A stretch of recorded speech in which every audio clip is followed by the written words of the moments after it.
there a sound? Yes, there is a sound. So, 7 day in a row.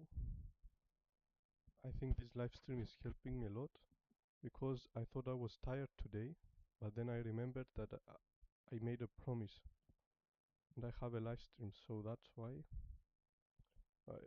I pushed myself, and here we are. We're on day 7. So today we're going to do grammar.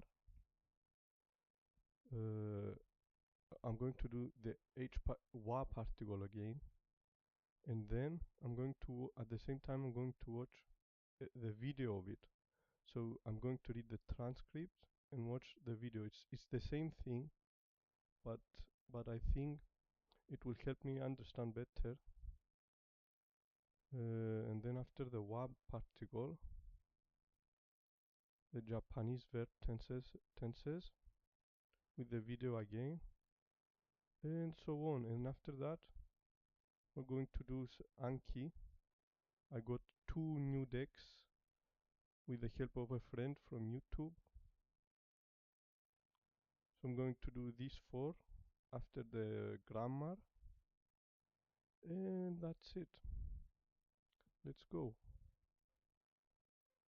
Well, let's fix something here.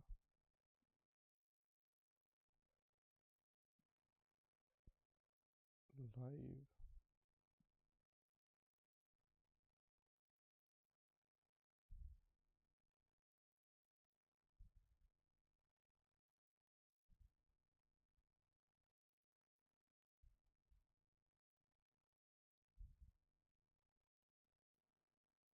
Okay.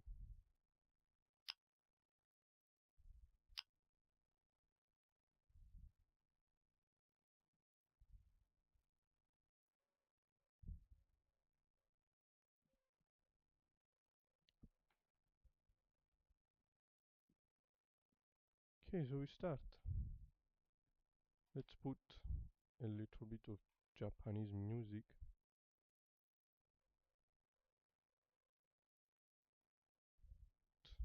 A little bit.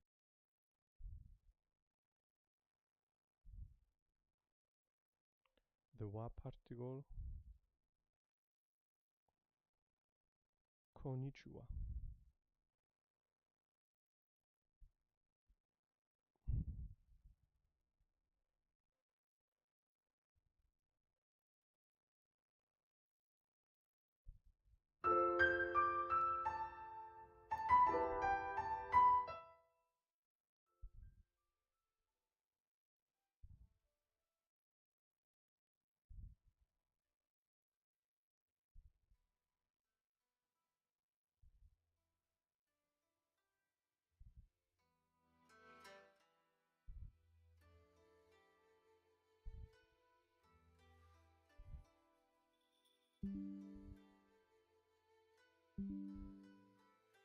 I think it's good.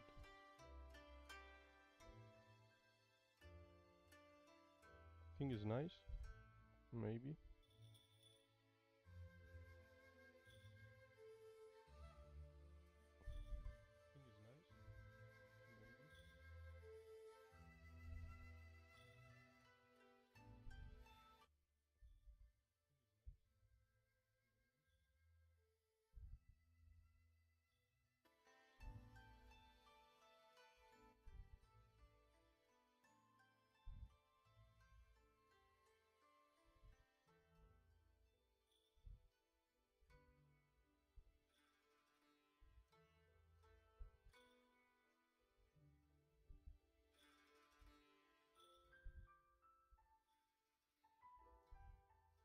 Okay, let's go.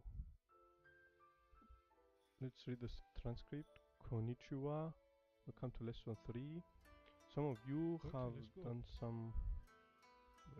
Let's read the transcript. Konnichiwa. Welcome to lesson. Okay. How I've managed to get through 2 entire lessons without using or even mentioning the wa. Always read as wa particle. I'm well aware that most courses start on wa from the beginning. Watashi wa American Jin. Pen wa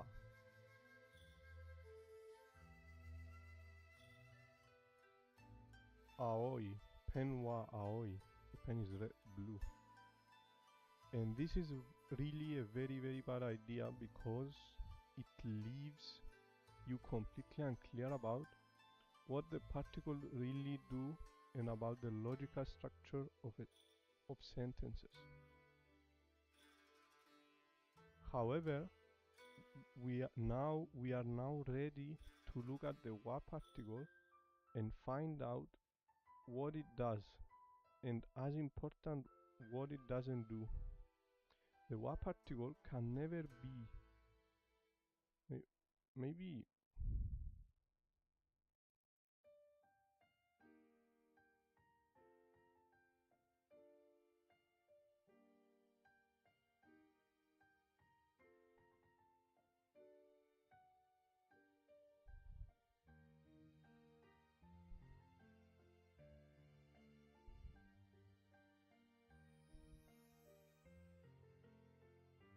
video capture. I think this is better.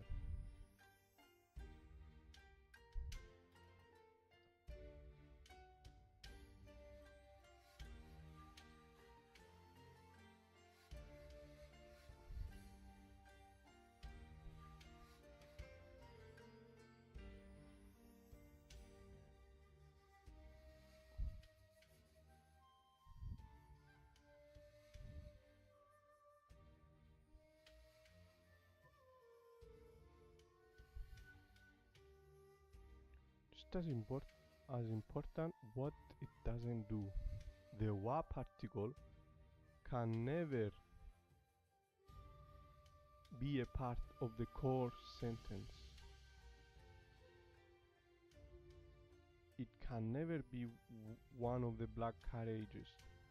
The main car A, the thing we are saying something about, or the engine B, the thing we are saying about it.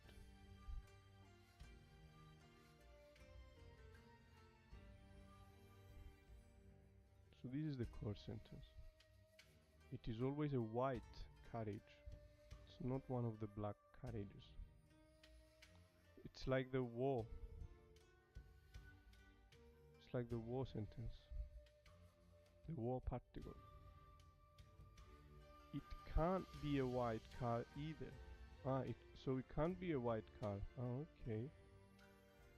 It's not like a war particle. It can't be a white car either because white cars like the war car are part of the logical structure of the sentence. And a wa marked noun is never part of the logical structure of the sentence. Wa is a non-logical particle. So if wa is not a black car or white car, what kind of a carriage is it? Well, it's not a carriage at all. A wa marked noun looks like this. Flag. That's right, it's a flag. Why do we depict it as a flag? Because that is what wa does. It flags something as the topic of the sentence. It doesn't say anything about it. That's what the logical sentence is there for. Wa simply flags the topic. Now, some of the textbooks will tell you that a sentence like Watashi wa American Jin literally means as for me I am American. And that is exactly correct.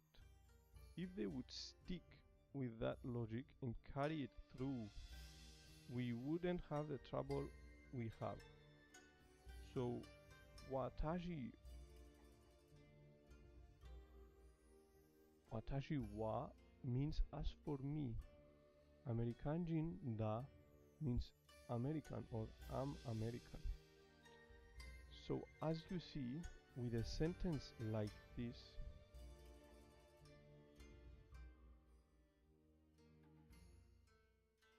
a sentence like this, something is missing, both from the Japanese language, from the Japanese and the English. We can't say, as for me, I'm American. Neither can we have a sentence without an A car, without a ga marked or doer. So if we put the A car in, it makes sense in both English and Japanese.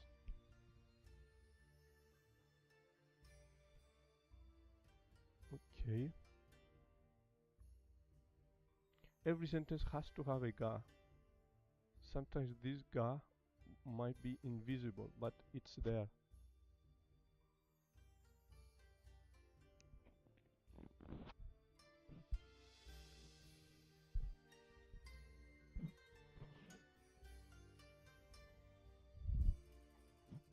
Zero ga, wa. Zero ga means it's invisible. American jinda. As for me, I am an American.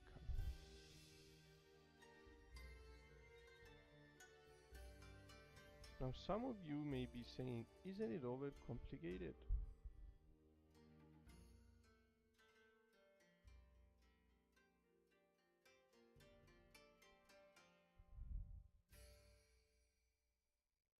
Can we just pretend that watashi wa is the main car of the sentence? And the answer to that is no. Because although it works in this case and some other cases, it doesn't work in every case, and that is why we really mustn't do it. Let's take an example. There's an old joke among Japanese learners, and it's only possible because of how badly Japanese is taught. The joke is a group of people are dining in a restaurant and they are discussing what they are going to eat. And somebody says, watashi wa unagi da. Unagi means eel. So the joke is that this person has literally said, I am an eel. I am an eel. After all, if watashi wa American jinda means I'm an American, then watashi wa unagi da means I am an eel. That's absolutely perfect logic. Except that watashi wa American jin doesn't mean I'm an American. It means, as for me, I am an American.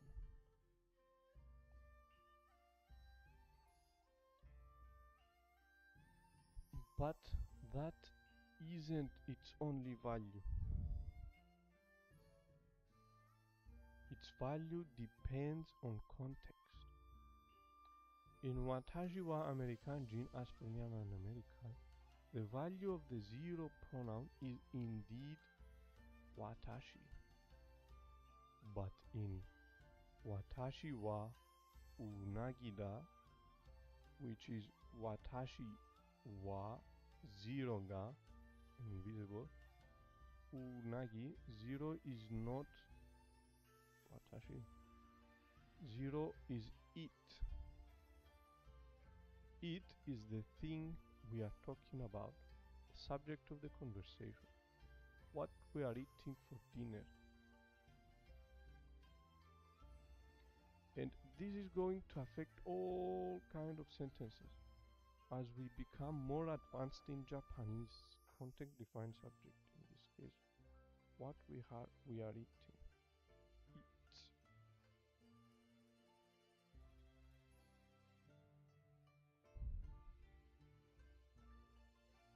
So what we are going to do now is take another one of the cars and look at that and then see how it all works together with wa.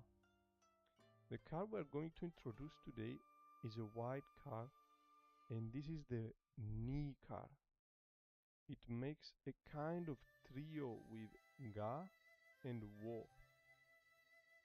In A does B sentences, ga tells us who does the doing.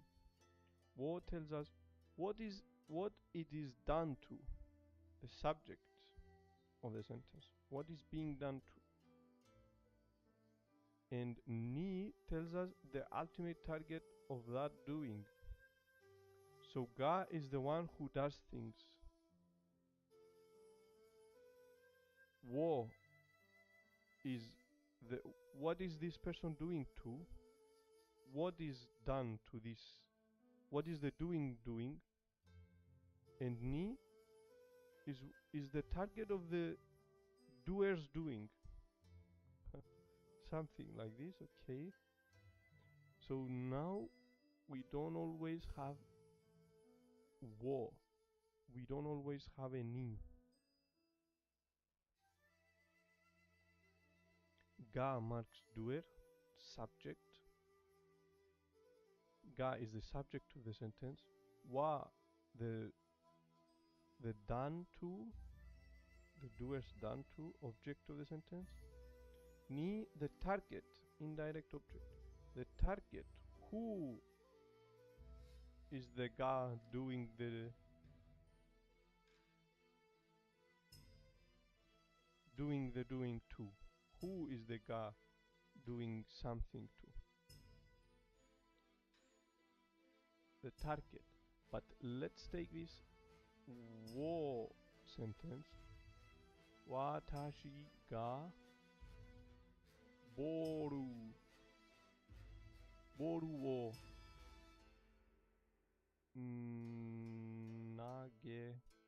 nages.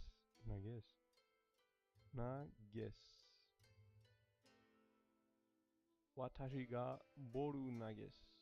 Boru wo nages. Watashi ga boru wo nages. Throw nages.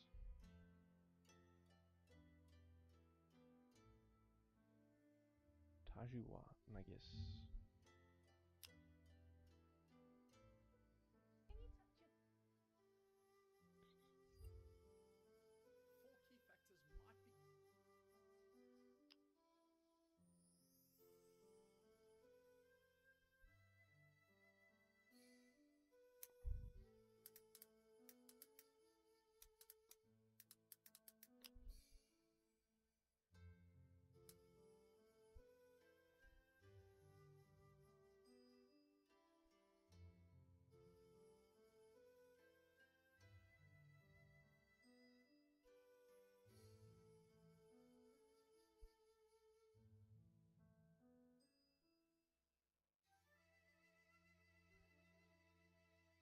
Okay.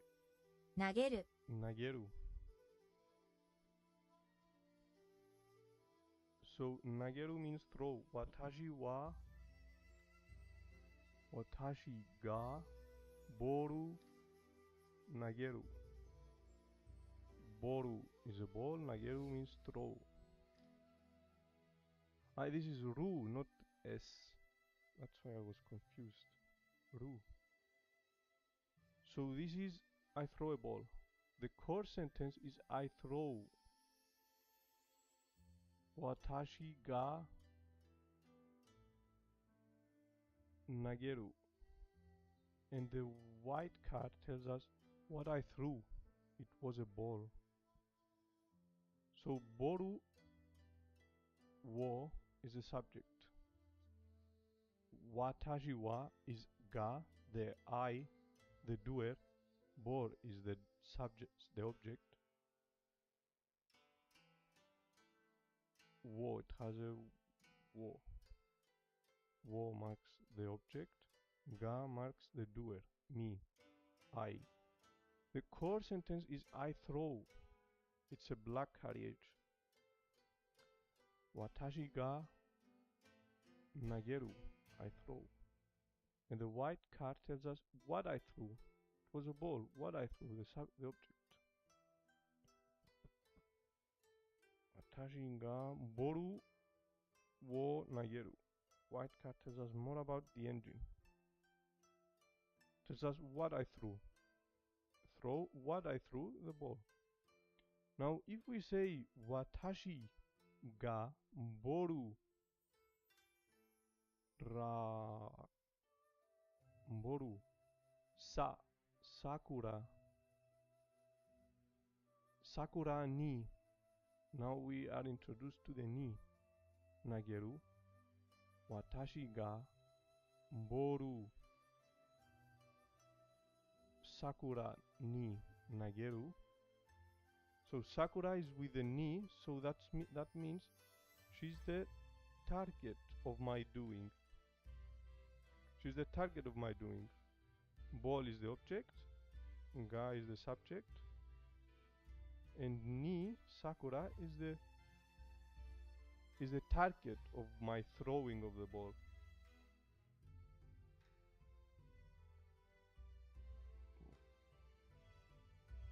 This means I throw a ball at Sakura. At. The ni means at or to Sakura. Sakura is the destination, the target of my throwing. Okay. Watashi ga I boru wo ball Sakura ni at Sakura nageru throw. Ga the doer, wo the object, ni the target, and throw nageru the verb. And it's very important to note here that it is the logical particles ga, wo, and ni that tells us what is happening. The order of the words doesn't really matter the way it does in English. What matters is the logical particle. So if I say watashi ni, I am the target, Sakura ga, Sakura is the doer, Sakura is throwing apparently, boru wo is the object, nageru, so Sakura ga is throwing nageru the ball at me. Sakura throws the ball at me. Okay.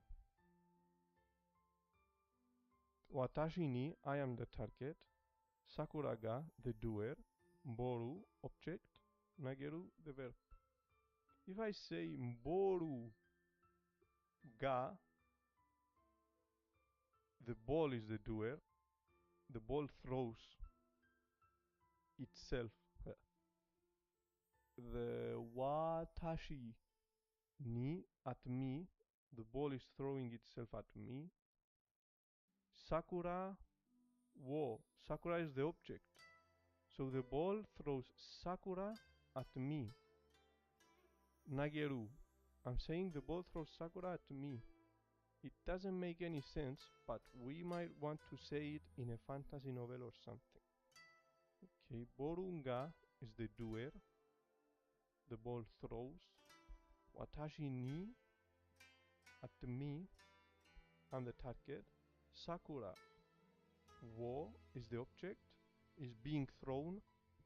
Throw is the verb, so the ball throws Sakura at me. We can say whatever we like in Japanese, so long as we have the logic of the particle or the particles correct.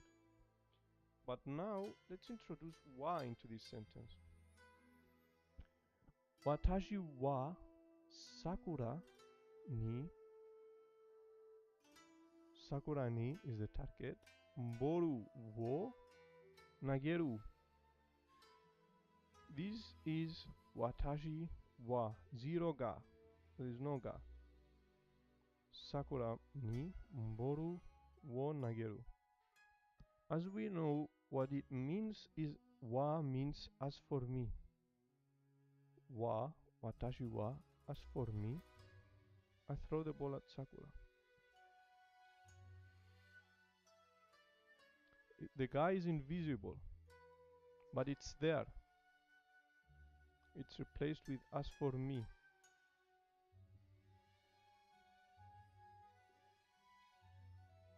I understand well. Sakura ni boru wo nageru. So let's give the wa to the ball. Mboru wa, ask for the ball. Watashi ga, I'm the doer. Sakura ni, that Sakura is the target. There is no target. There is no wo, there is no object. Nageru, what does this mean? As for the ball, I throw it at Sakura. We're saying, as for the ball, I throw it at Sakura. There is no wo, there is no object.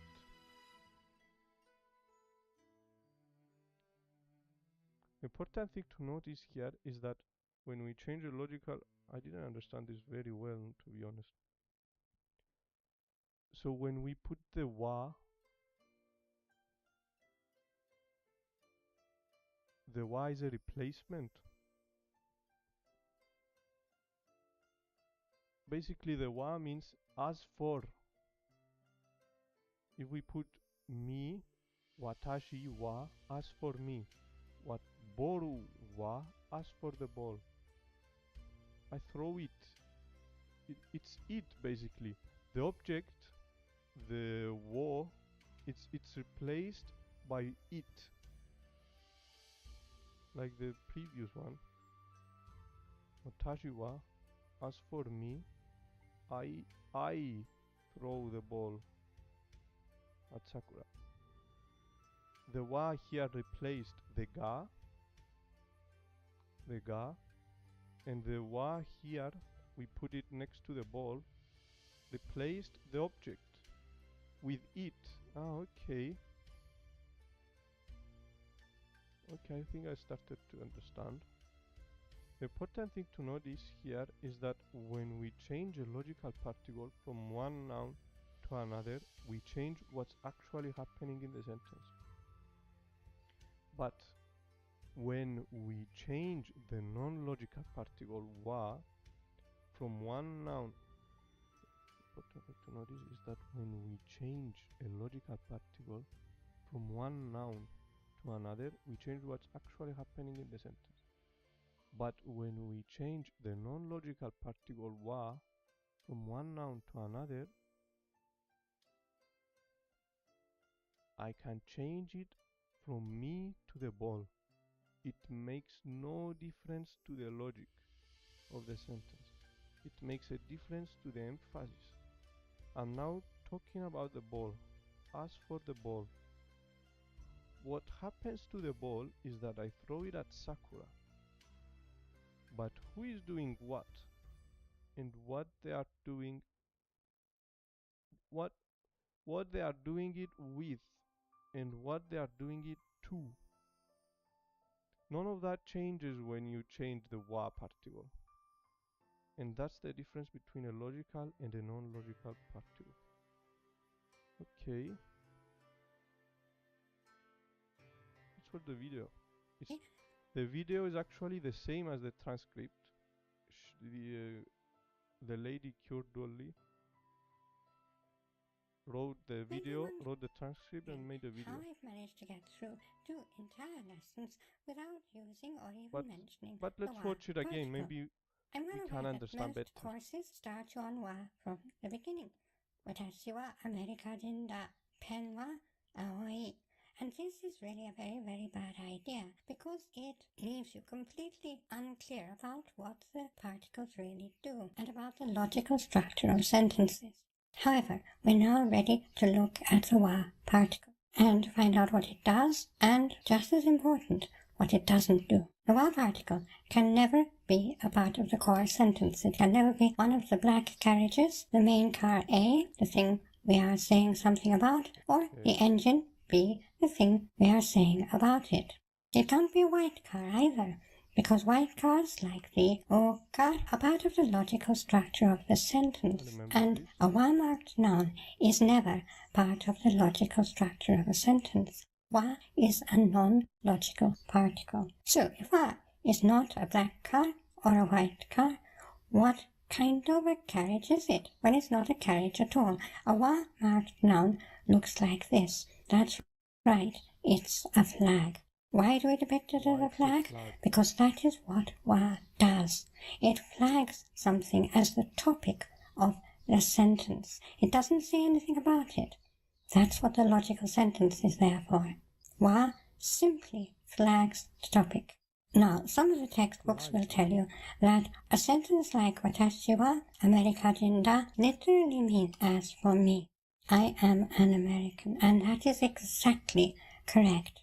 If they would stick with that logic and carry it through, we wouldn't have the trouble we have. So, watashi wa means as for me. America jinda means equal American or am American. So as you see, with a sentence like this, something is missing, both from the Japanese and the English.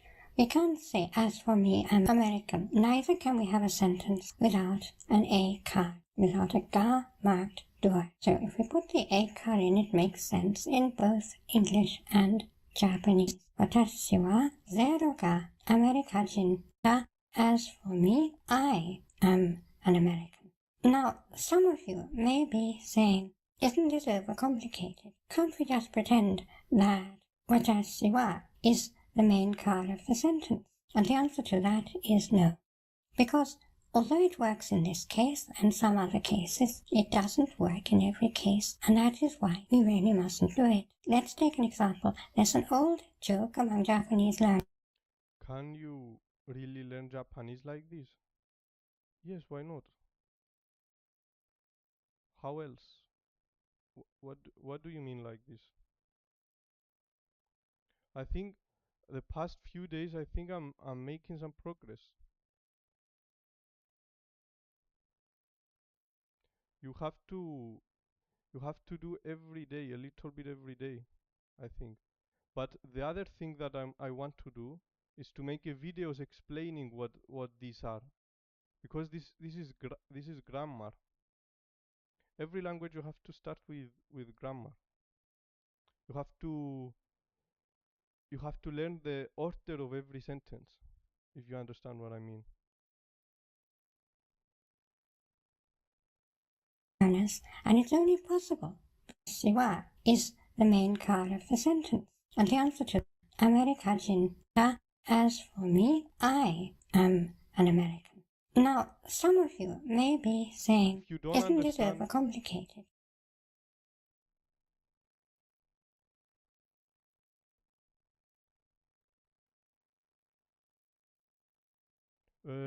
I picked it because of the guide here. I followed I just follow this guide. I did the katakana. I memorized it in 2 days. The kana, hiragana and katakana. I watched this video here. It was very easy. He says here that you need to 3 weeks or 1 month to master the kana, but it only took me 2 days. And then I did the kana grinding. I did it all correct. Then kanji is not easy. It's difficult, but you do a few kanjis every day until you build your vocabulary. And the grammar here, I also said the anki. Yeah, you are learning as well. Where are you? You are learning grammar. What are you learning right now?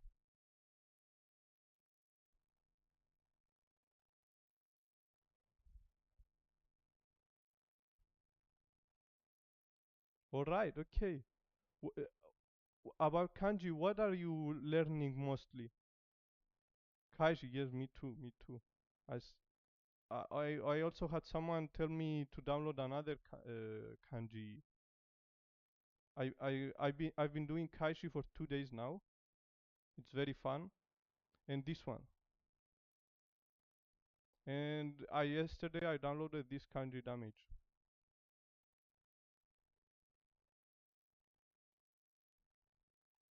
And I think it's possible. It's difficult. It's difficult, but it's possible. You can learn.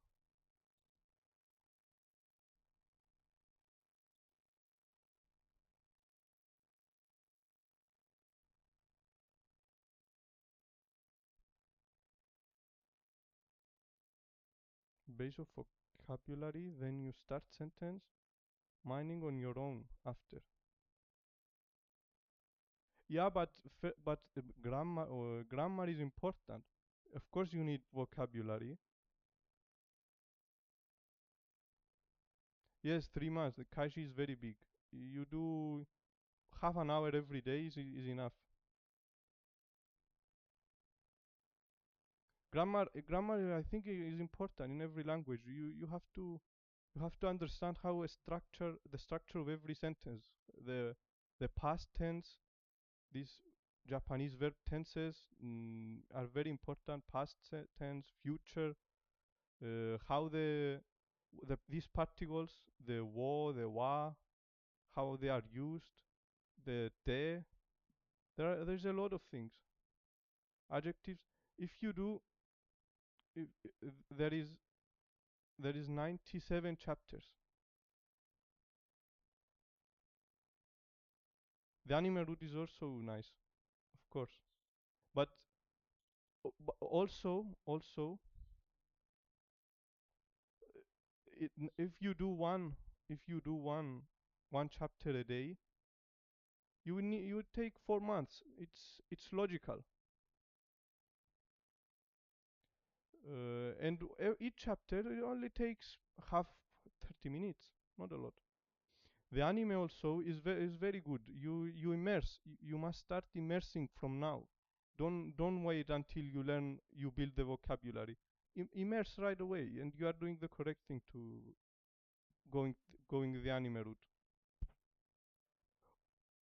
Also, if you use anime with Japanese subtitles, if you learn the if you have the vocabulary, if you build the vocabulary like you said, and you read subtitles with in Japanese, not in English, with Japanese anime, you can you can even understand better. You can immerse yourself better.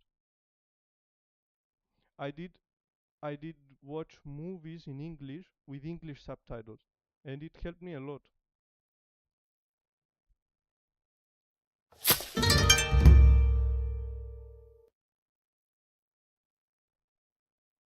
What was that?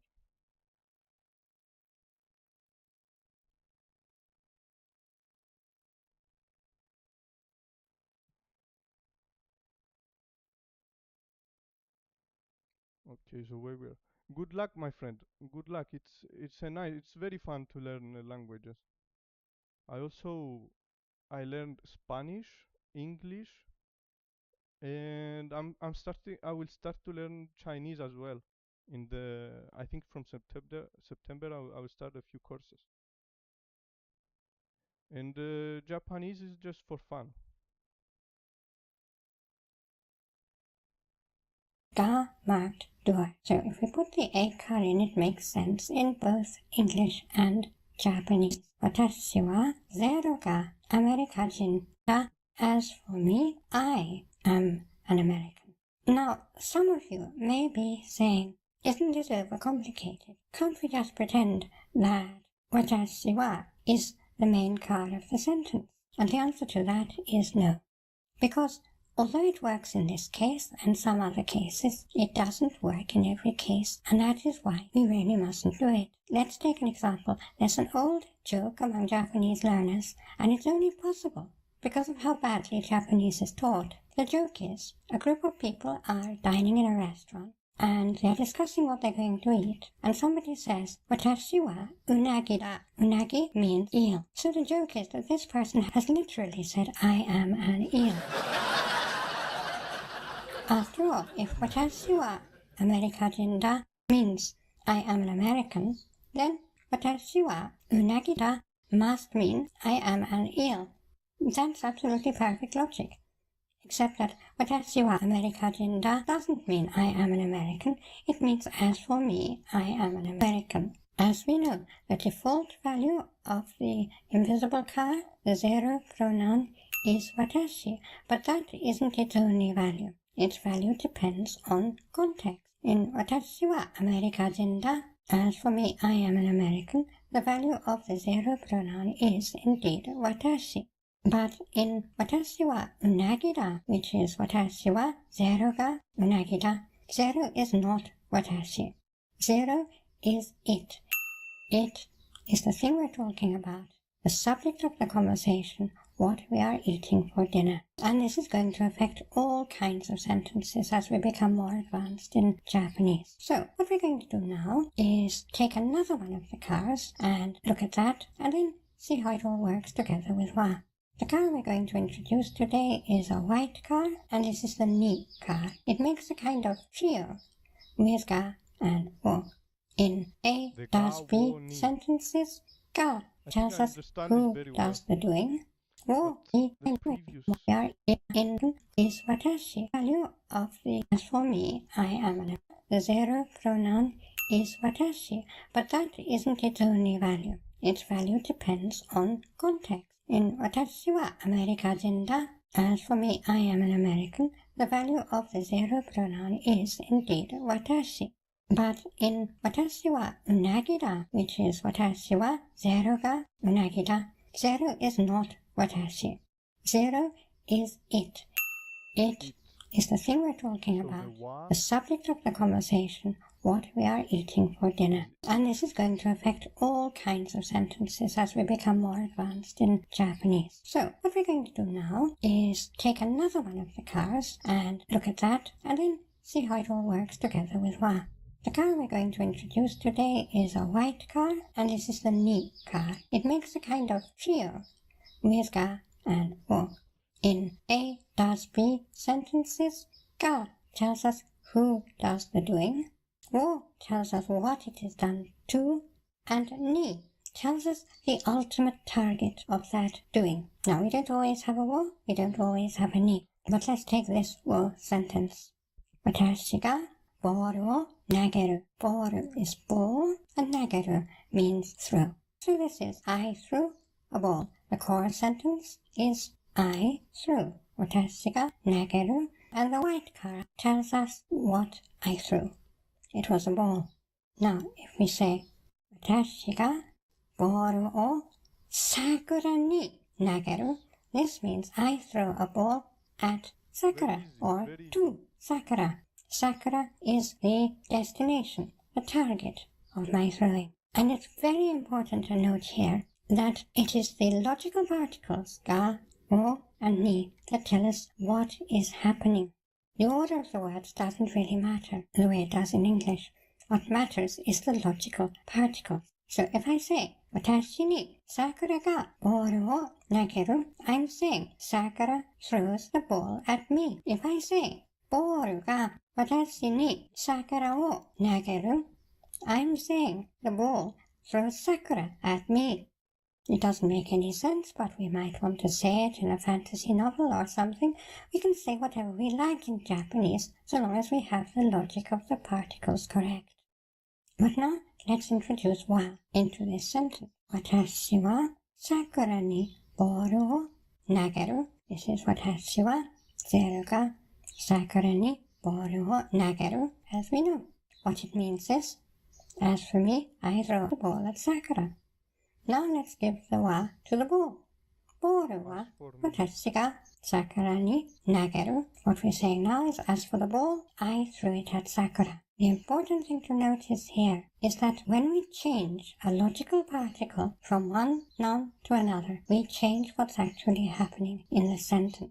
But when we change the non-logical particle wa from one noun to another, I can change it from me to the ball. It makes no difference to the logic of the sentence. It makes a difference to the emphasis. I'm now talking about the ball. As for the ball, what happens to the ball is that I throw it at Sakura. But who is doing what, and what they're doing it with, and what they're doing it to, none of that changes when we change the wa particle. And that's the difference between a logical and a non-logical particle. Now, I would like to thank my patrons and supporters on Patreon. the wa means as for me. The wa, because a lot of people say that wa means I. But wa, it's as for me, and it changes the objects to it. Okay. We're going to learn it better in the future. So let's do the Japanese verb tenses. Then we watch the video. Konnichiwa. Today we are going to talk about sentences. Tenses. Tenses.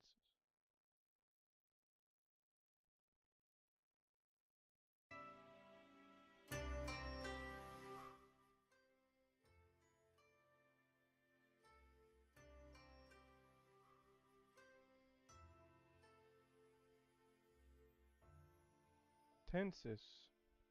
Verb tenses. Non-past tense, continuous action, and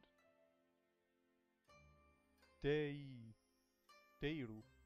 Continuous actions and teiru. Past tense, time expressions. Today we're going to talk about tenses. Up to now, we've only been using one tense, and that is the one represented by the plain dictionary form of verbs. Beru, beru,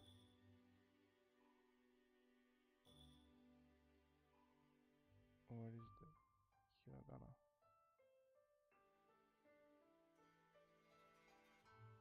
The one line.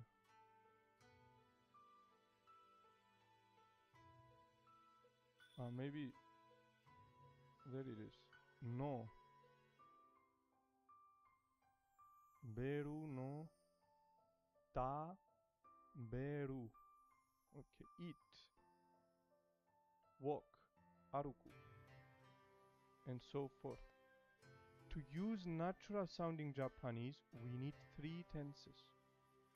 You might think they would be past, present, and future, but in fact, they're not. The non-past tense.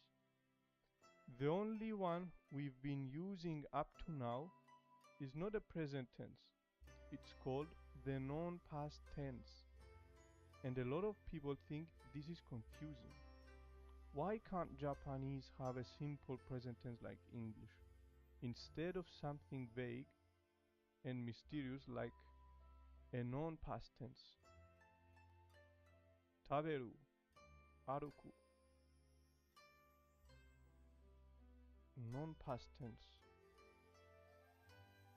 Well, actually, it isn't confusing at all.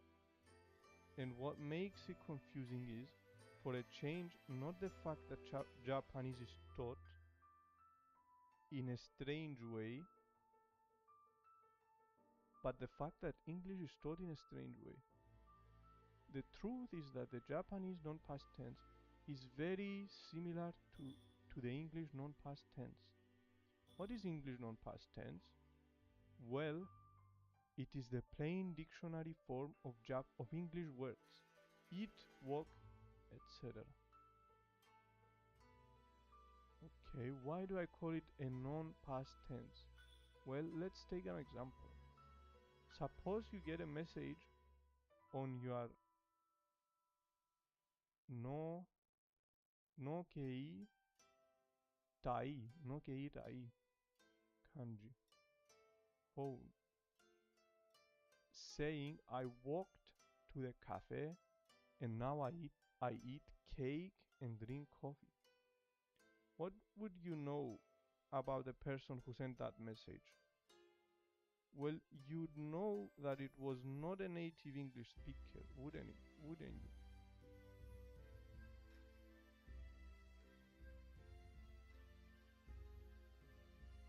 Because no native English speaker says I eat cake and I drink coffee when they mean I'm eating cake and drinking coffee right now. When do we say I eat cake? Well, we might say it when we mean that we eat cake sometimes. I eat cake. I'm not one of these people who doesn't eat cake. I do eat cake. Whenever there's any cake around, I eat it. But that doesn't mean I'm eating cake right now at this moment. right at this moment. When else do we use the English non-past plain form of verbs? Well, sometimes we use them for future events. Next week I fly to Tokyo. Next month I have an exam. And sometimes we use them for something that's going on right now, but not mostly. For example, in a literary description, the sun sings over the sea and a small happy robot runs across the beach. But that isn't the way we use it most of the time in everyday speech, is it? So the Japanese non-past tense is very similar in the way it functions to the English non-past tense. If you understand one, you can pretty much understand the other. Most of the time, the Japanese non-past tense refers to future events. I ne ga taberu, ine ga taberu. The dog will eat. Ine ga the dog. Sakura sakura ga aruku. Sakura will walk to future events. Japanese non-past defaults to future. Inu ga taberu. Sakura ga aruku. The way we've been using it up to now, Sakura walks, is possible, but it isn't the most natural way. We've been using it that way because it was the only tense we knew. Okay.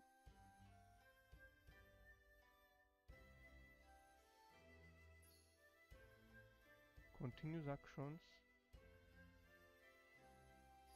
Teiru. If we want to say something more natural, like Sakura is walking, what do we do? Well, what do we do in English? In English we say, don't we? Sakura is walking. We put an is. We use the word to be. You can be walking. Sakura is walking. We are walking. Fortunately, in Japanese, we don't have all these different forms of the word to be. We use the same word every time. And the word is iru. Iru means be. Iru. In relation to animals and people. And to make this continuous present tense, we always use iru. So Sakura is walking. Sakura ga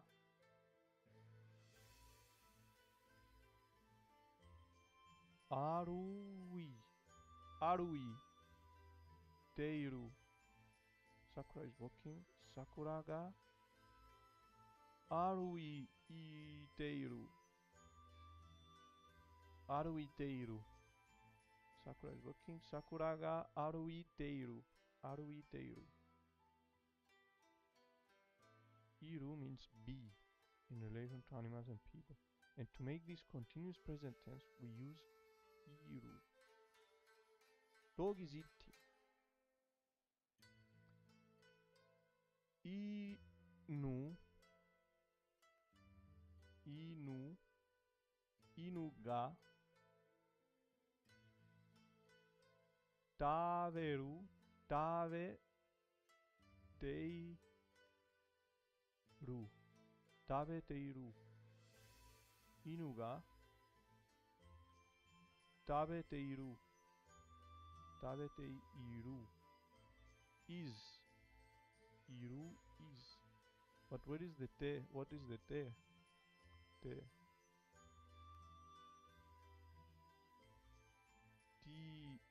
Teiru.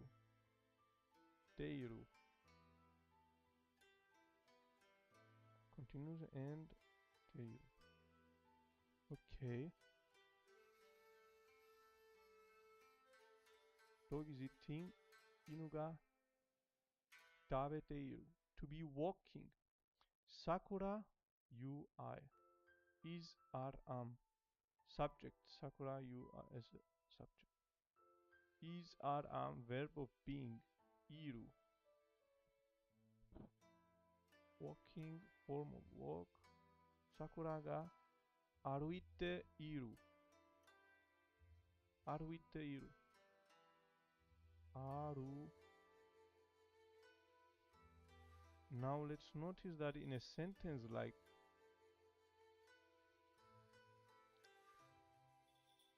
inu ga tabeteiru, we have something we haven't yet seen, and that's a wide engine. A wide engine is an element that could be an engine, but in this case it's not the engine of this sentence. It's modifying or telling us more about one of the core elements of the sentence. Inu ga tabete iru.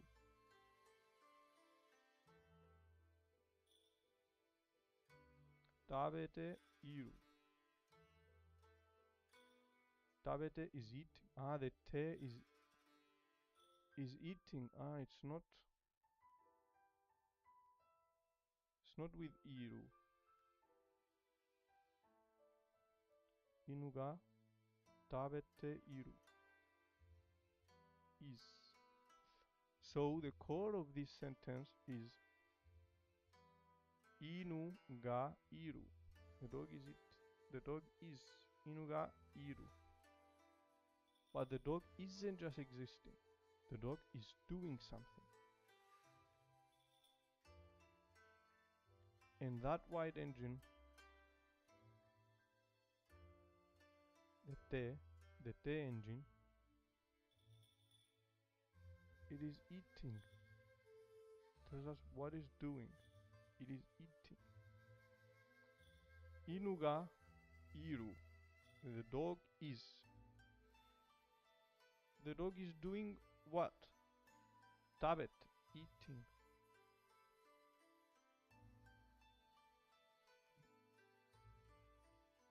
Inu ga iru.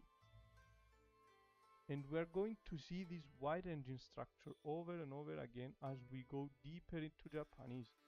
And just as in English, we don't say the dog is eat. We use a special form of the verb that goes along with the verb of being.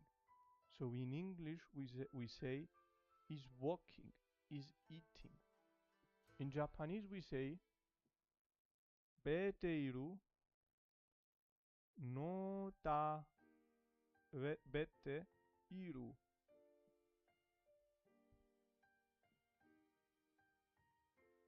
Now, how do we form this te form?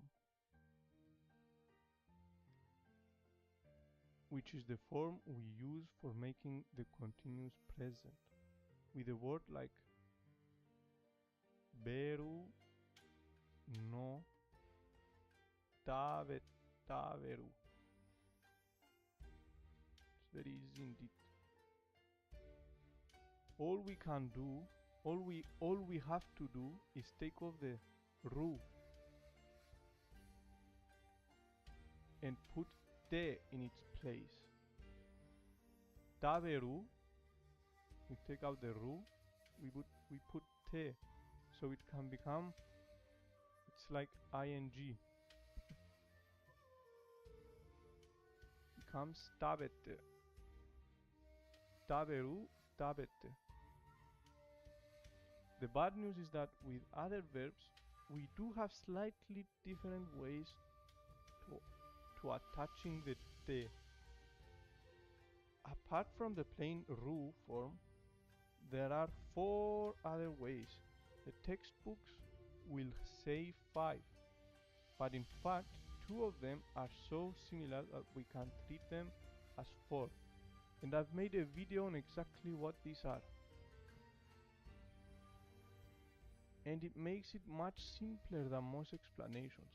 So it's very important to watch that so that you can learn how to form the continuous present tense. The good news, it's perfectly regular. Once you know the ending of a verb, you also know how to put the te onto it. The only one that's a bit tricky is ru ending verbs, but the video will explain that. Okay, so what we learned so far.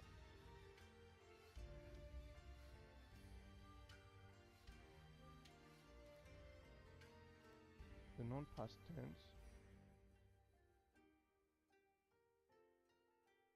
So the non-past tense is actually,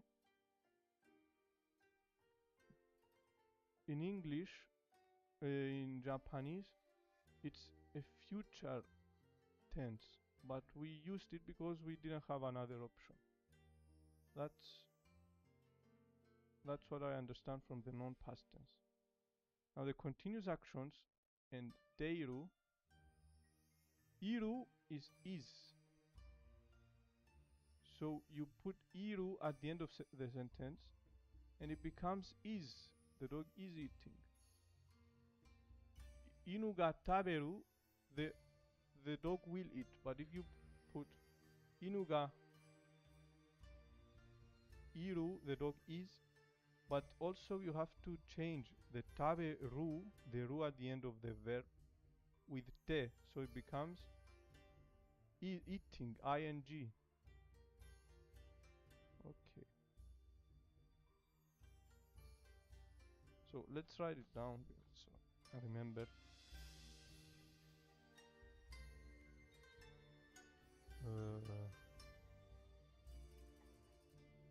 Sakura aroku.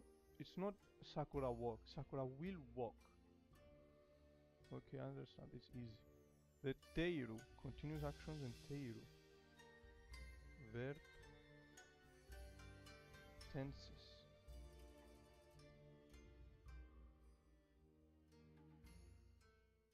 The iru is. You put iru at the end of the sentence, which means is.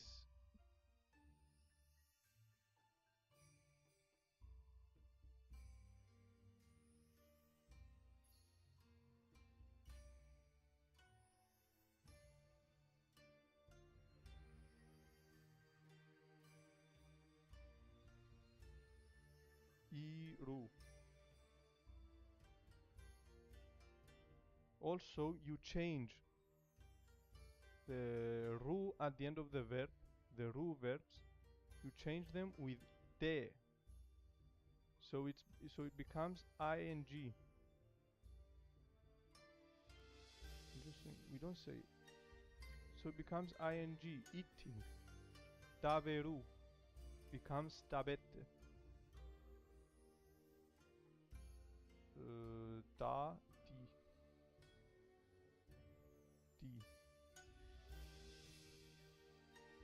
is ing. Okay, that's it. From the whole continuous actions, teiru, it's this is iru is and te is ing. You replace the ru at the end of the ru verbs and it becomes ing. Taberu becomes tabette, which means eating. Taberu is eat. Tabette, eating. And you put at the end of the sentence iru, which means is. Inuga tabette iru. Okay. Inuga tabette iru. Easy. Tabette.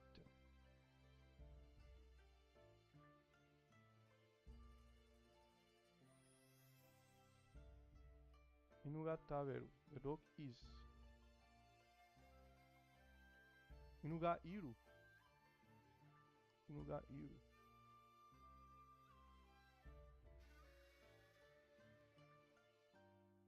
Okay. Past tense. So how do we put things into the past tense? Fortunately, that's very easy indeed. all we do is add ta. That's the whole thing. So, inuga taberu. Inuga taberu. Bet. Wait.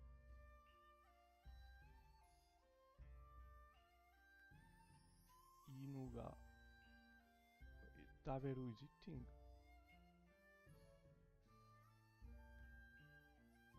Arvite iru.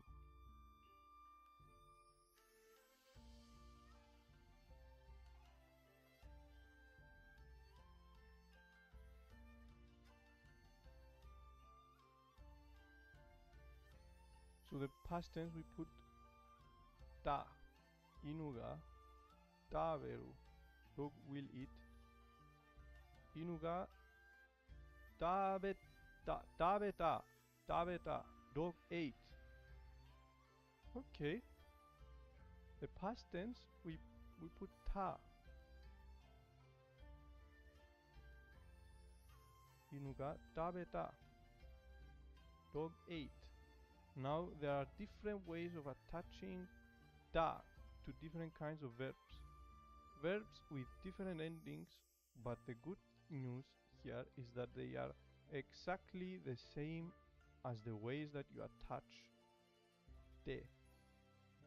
So once you've learned the ways that te attaches, we've learned that, you've also learned the ways that ta attaches.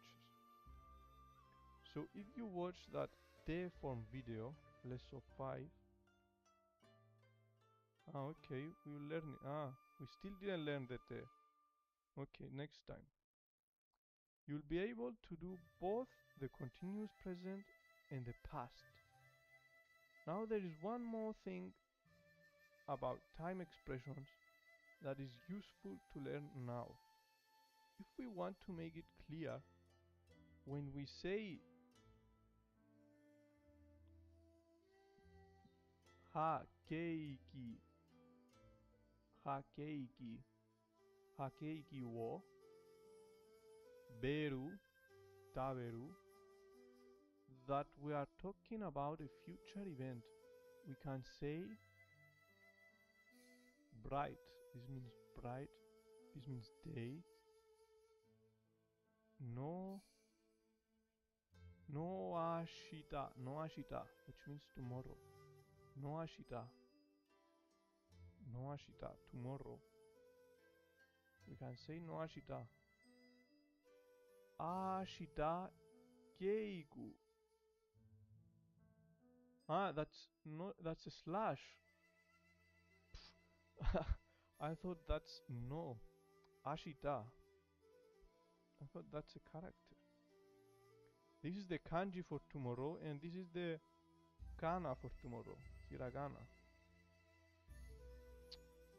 I'm so dumb. Ashita keiku wo beru. Ashita keiku wo beru. That's all we have to do. Ashita keiku. Ta, that means ta. Ashita keiku wo taberu. Tomorrow I eat cake. That's it. So the past tense, you just have to replace the ru. No, you just have to not replace. Don't replace. You just have to add ta at the end, at the start of the verb. Ta. Okay, and we're going to learn how to attach the te in the verb groups and therefore. Okay.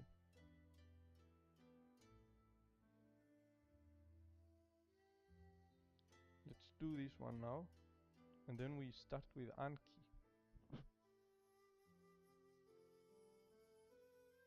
We just say tomorrow before we say the rest of the sentence.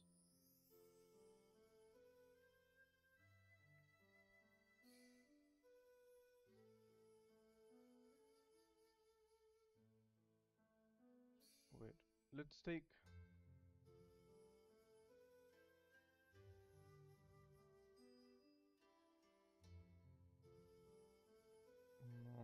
let's do this now.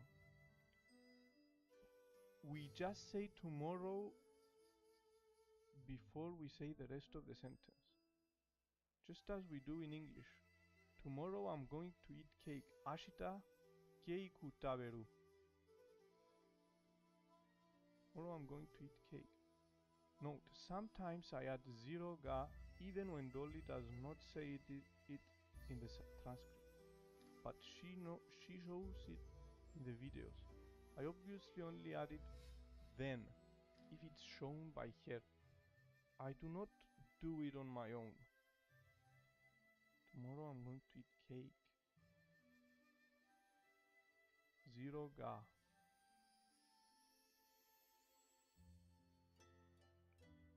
Tomorrow, cake, I eat. So the ga is invisible, but it's there.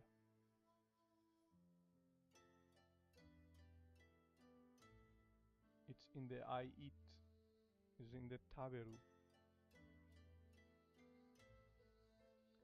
Now, tomorrow, Ashita, is what we call a relative time expression because it's relative to today. Today is yesterday's tomorrow, relative to now, time card. Ashita, keiki wo taberu. Relative time nouns do not require particle when prefacing a sentence. Do not require particle when prefacing a sentence. Ashita.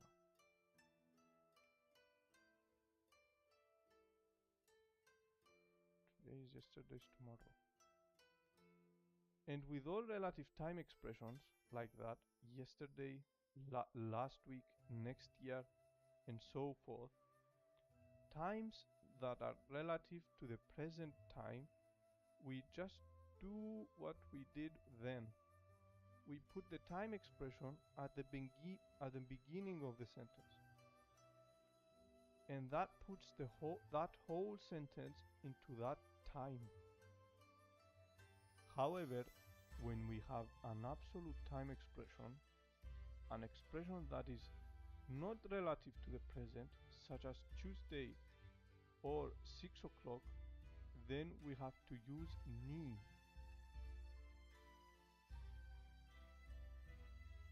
Tuesday is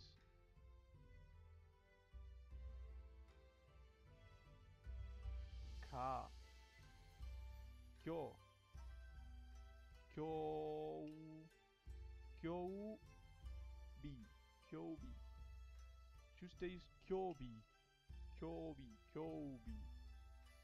And we may say kyobi ni. Zero ga, invisible ga. Keiko wo taberu. On Tuesday, I will eat cake.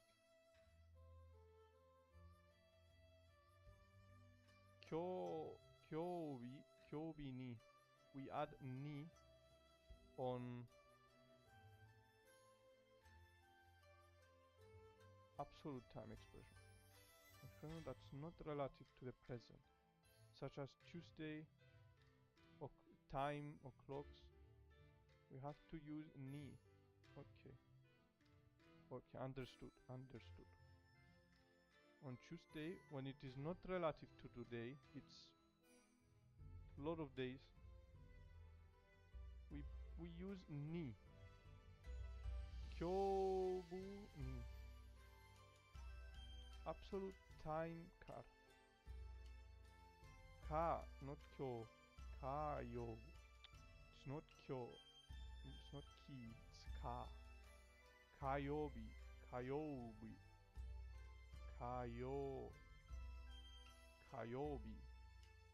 Kayobi ni keiko wo taberu.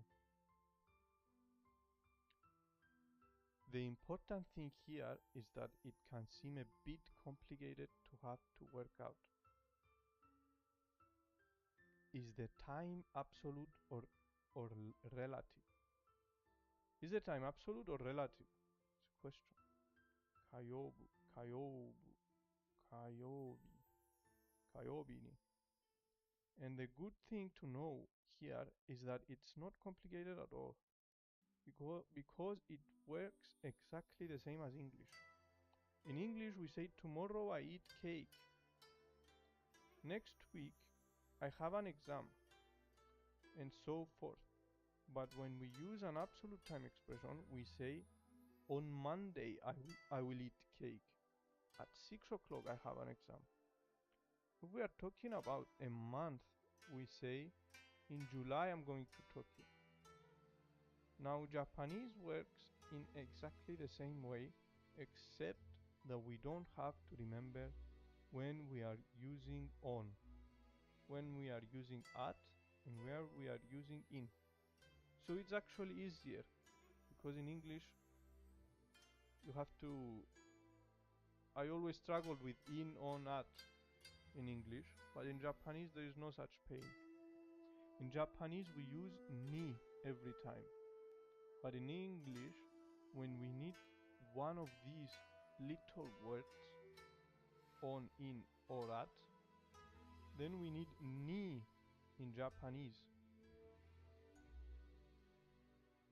And when we don't, then we don't need ni in Japanese. English and Japanese are identical in that respect. English absolute time expression on Monday gets getsuyobi ni.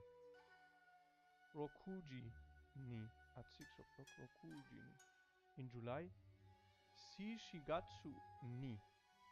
Okay, so you only add a ni at the end. At the end of the time expression.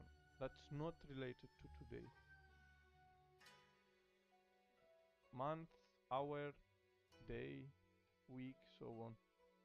So rather than sitting down to work out, is this relative or is this absolute? Just think whether you need an on, in, or at in English, and if you do, you need ni in Japanese. Okay, and if you don't need ni in Japanese. If you don't use this time expression Monday, you don't need. If you don't use this time expression Monday, July, month, day, whatever, you don't need ni. Okay, it's really simple as that. Very simple, very easy. Okay, so let's take a 5-minute, 10-minute break, and then we either watch the video. Where's the video?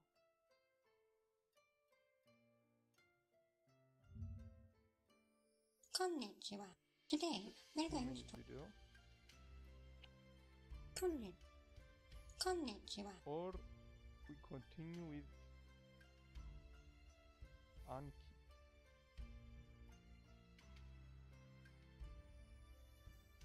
Okay, let's see. Let's decide later.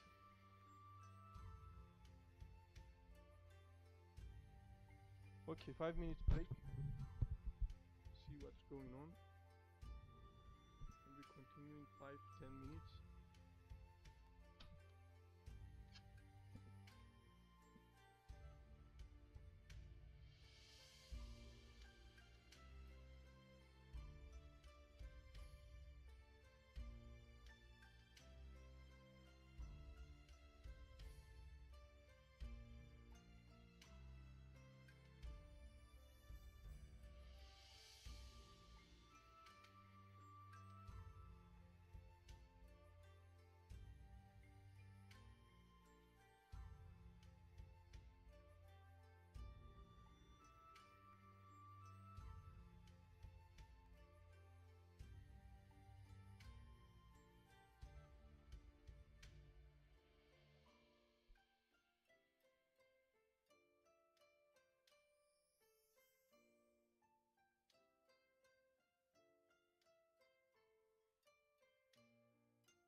Okay, let's go.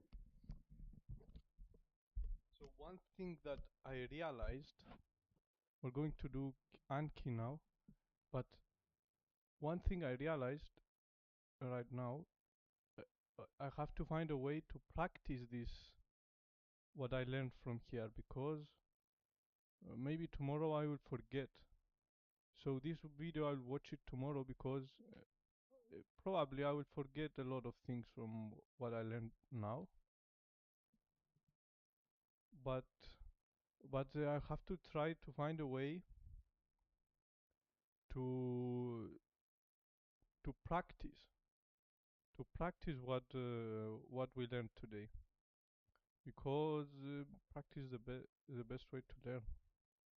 And also I'm going to have to make a video about this so that I can learn better.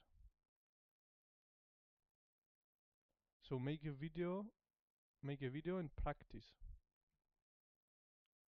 Important. So let's do Anki now. Kaiji 1.5k. So what else do we have to do? Learn kanji as well.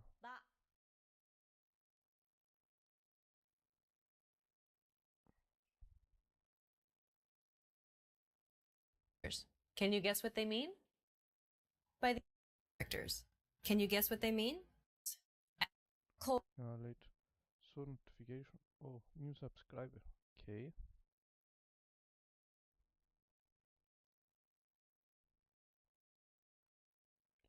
Okay, let's do some Anki, and after that we learn a few kanji and we wrap it up. So this one I know it. Wait, kanji. This means word with tongue. Word with tongue. This one is tongue. The right one is tongue. The left one is word. So it's word with tongue. Word with tongue. What does it mean?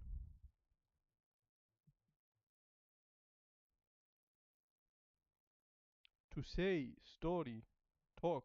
I mean something like that. Story or talk. Let's see how it is pronounced.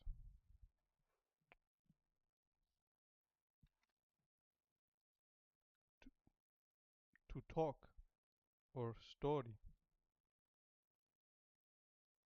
So it is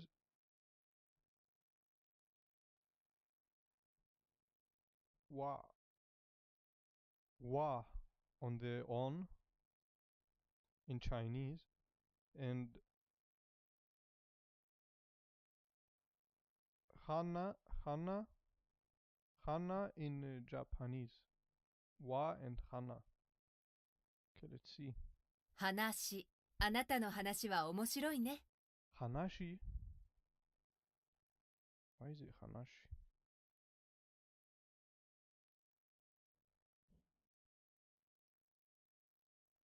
Hana.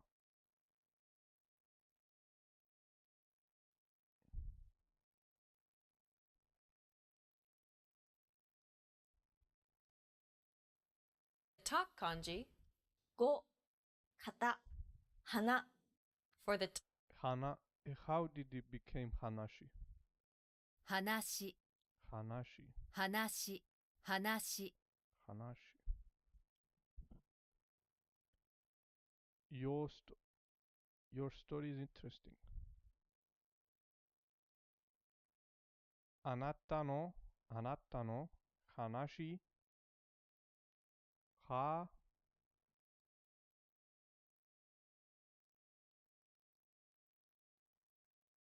はおもしろおもしろ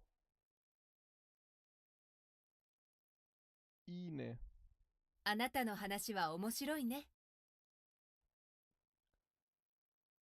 あなたのあなたのあなたの話は面白いね。あなたの話はあなたの話はあなたの話はあなたの話は面白いね。あなたの話はあなたの話は面白いね。あなたの話は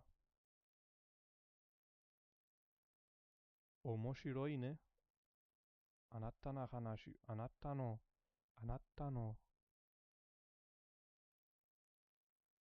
話はあなたの話はあなたの話は面白いね。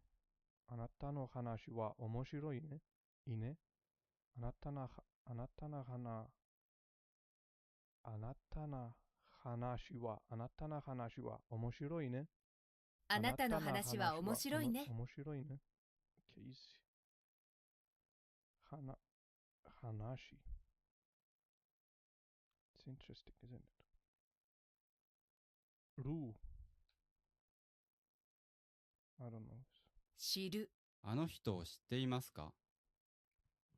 知る No 知る No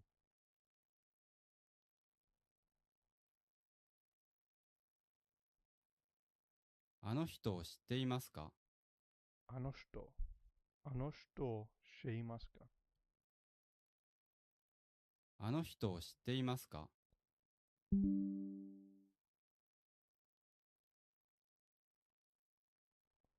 あの人を知っていますか？あの人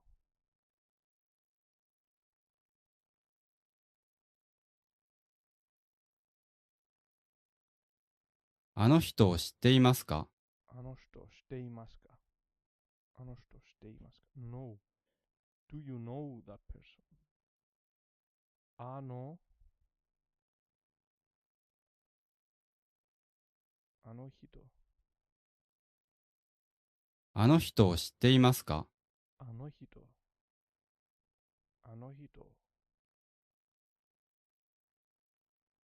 This person 人 person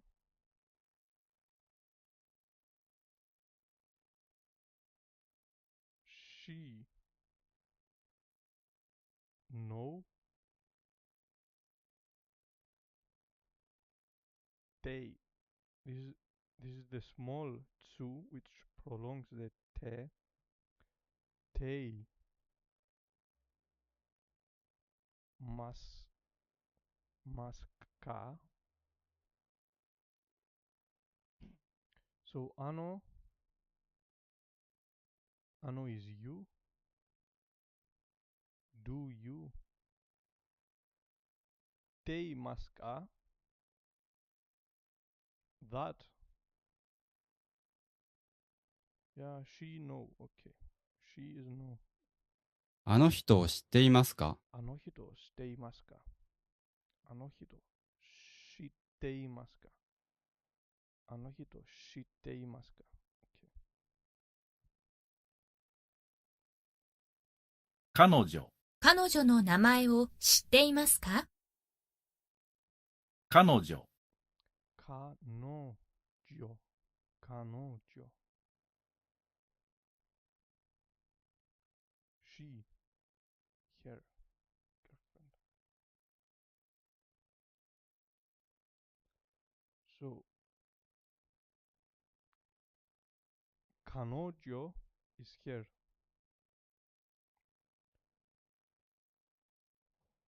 we'll have to know we'll have to do the no particle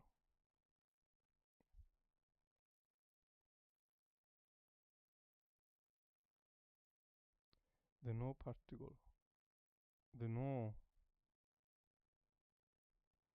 I've seen it a lot this no car we'll have to do it later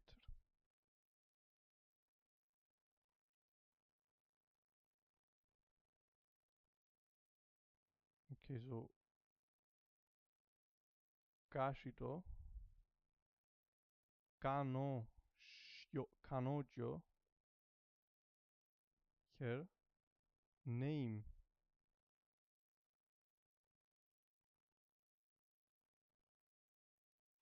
Na.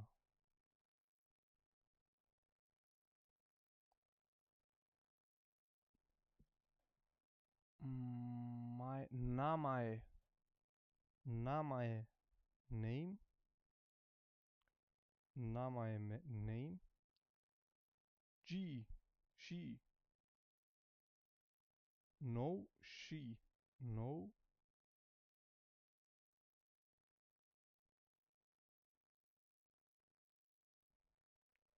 Tei.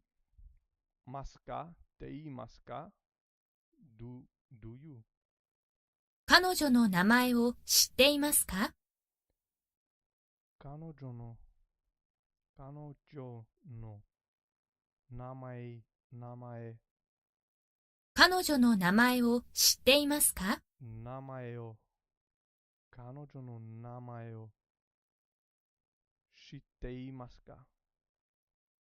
彼女の名前を知っていますか？彼女の名前を知っていますか？ Okay.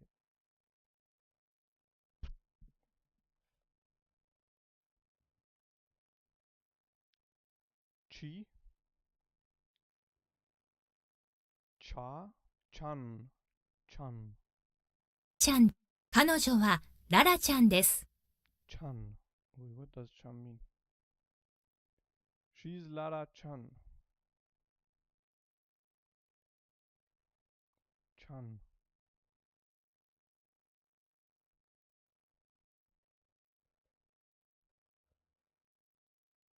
彼女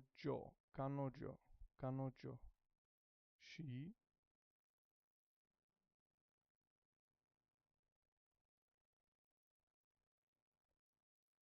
彼女はララちゃんです。です。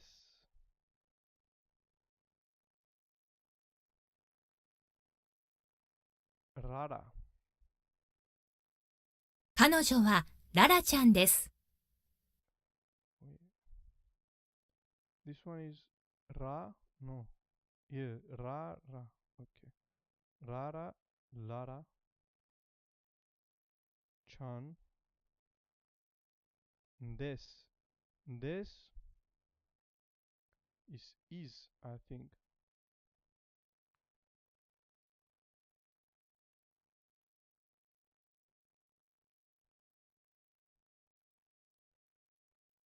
No. Iru. That's why we need to learn the grammar. Because des, I've seen it so many times, this des. I don't know what it means. Is it is? Maybe not. Kanojo. Kanojo wa Rara chan desu. Kanojo Rara dan chan desu. Hai. Hai. はい。山田さんですか？はい。Hai. Hai.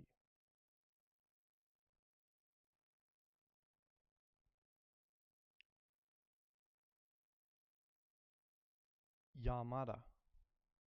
Yamada. Yamada. San. San. Desu ka.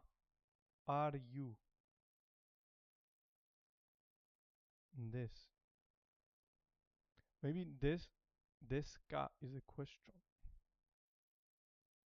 Yamada san desu ka? 山田さんですか？はい。はい。はい。山田さんですか？はい。いいえ。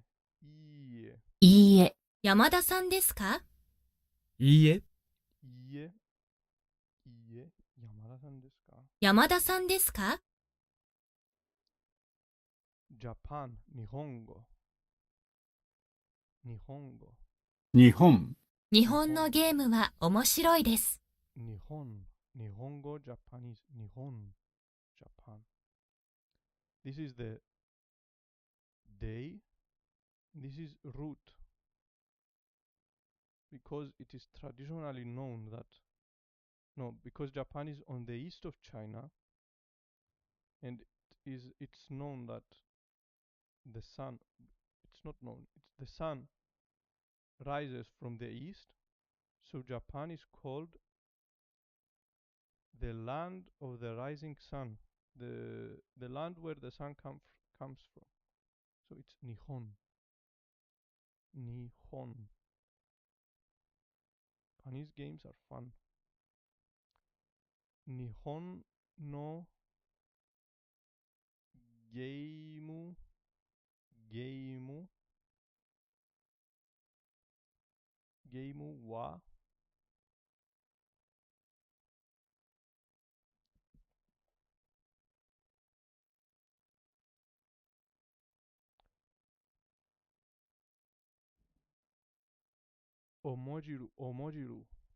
omojiru in desu. 日本のゲームは面白いです。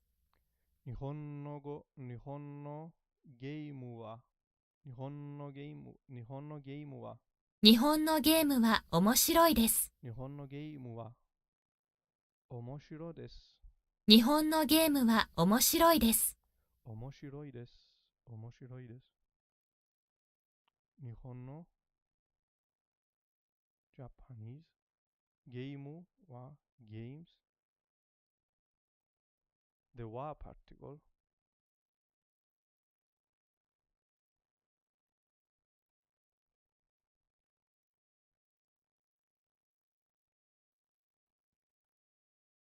面白いんです。面白 is fun 面白 fun いいんです are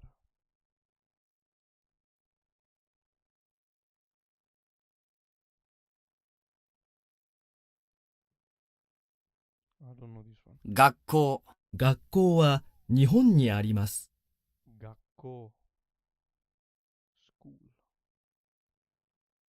学校学校、学校学校は日本にあります。学校は日本語あります。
行く、学校へ行きます。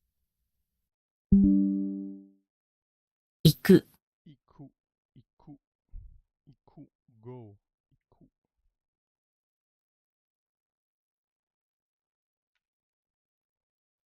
I'll go to school. 学校へ行きます。学校へ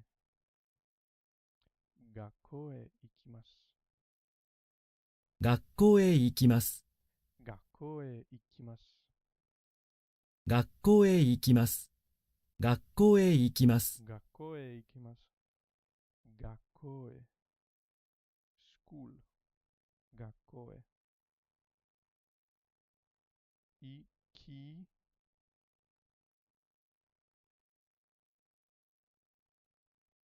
学校へいい学校へ行きます。学校へ行きます。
bright day 明日、明日、学校へ行きます。明日明日、学校へ行きます。明日、明日明日、明日明日明日、明日 tomorrow 明日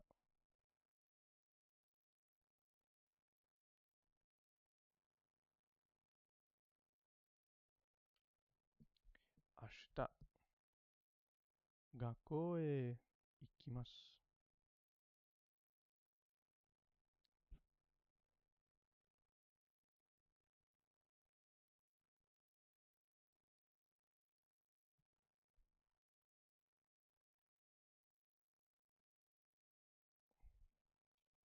明日学校へ行きます。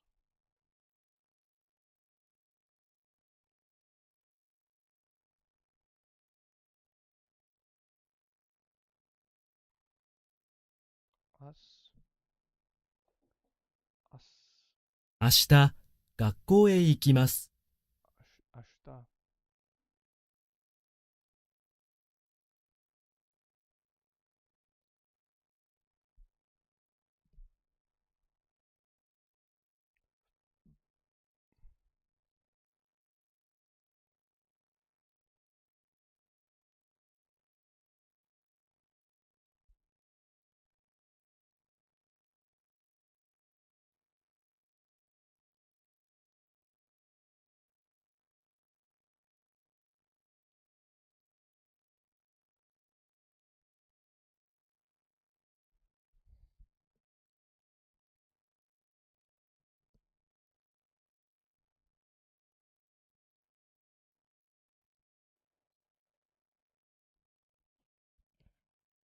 日学校へ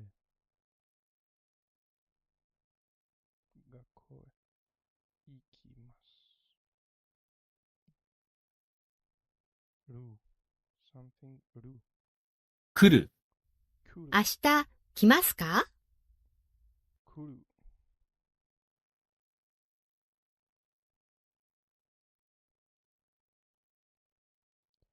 明日来ます来ますか明日、来ますか？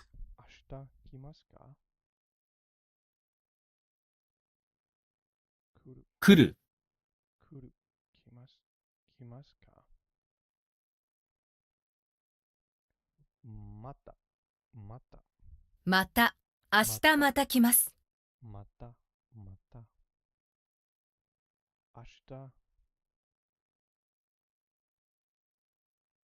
来ままた、また明日明日また来ます。明日また来ま、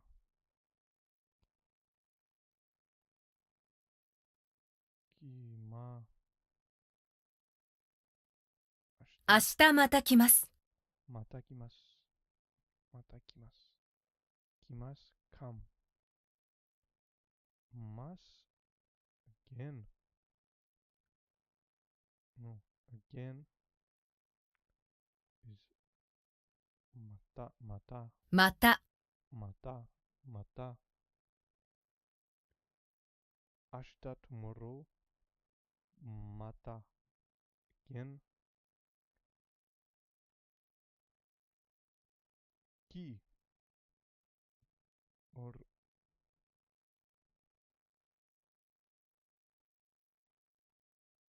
come. Okay.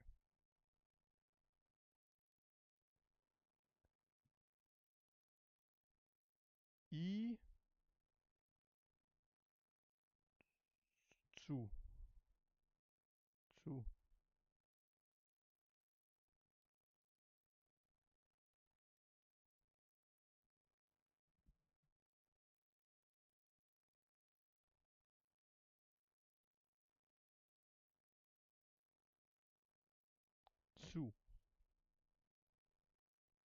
いつ、つ彼女はいつ来ますか？いつ when. So 彼女 means she. いつ when. き coming. Master probably is. 彼女はいつ来ますか？ Or, う The heart with a window means forget. Means forget. 思う。これがいいと思います。No means think. What? Thought it was forget.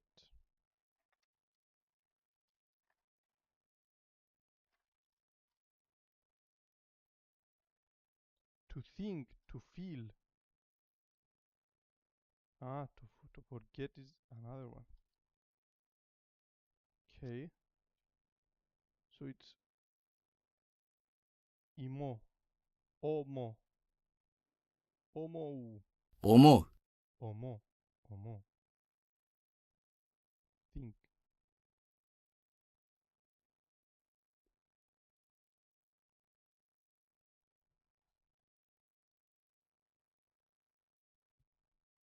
What was this?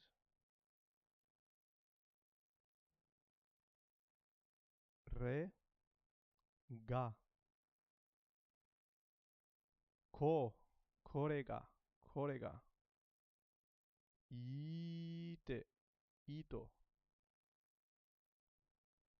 これがいいと思います。これがいいと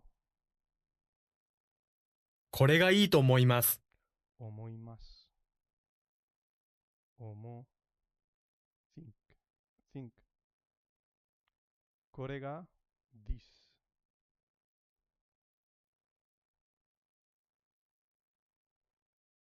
think this is good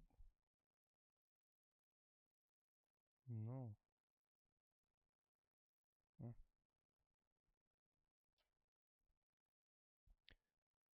ここう、こうしましうょう。こう like this kind of ここうしましょう。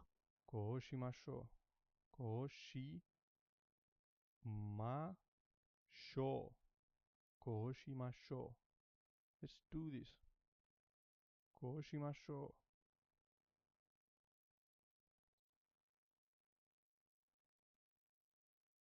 そうそう。私もそう思います。in such manner that way そ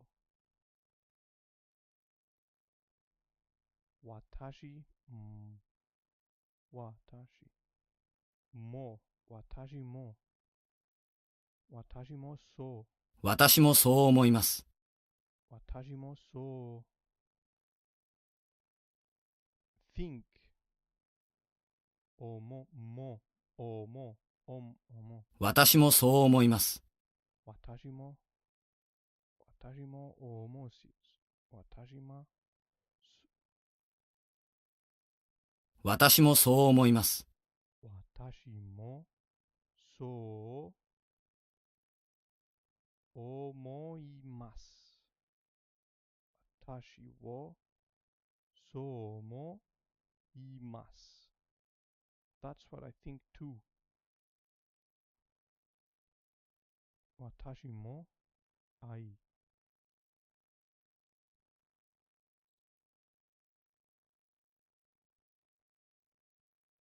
そそう means to 言います。That's probably 私もそう思います。Go どうあなたはどうどう思いますか？どう how どう what どう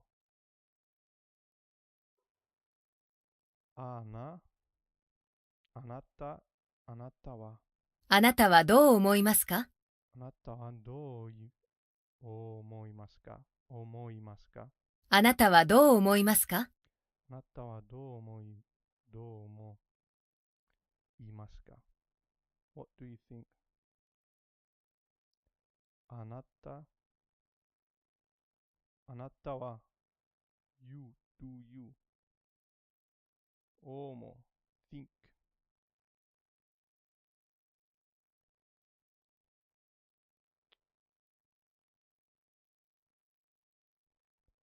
どう what Okay No I don't know this 会う。明日、彼と会います。会う、会う会う会う、会う。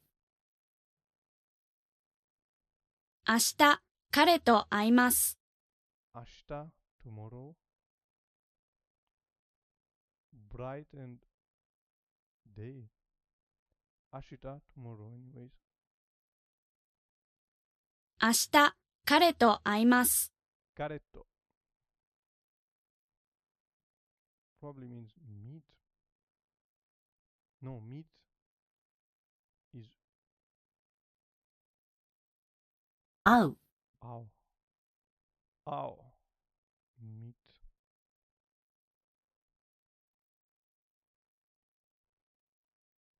次はいつ会いましょうか？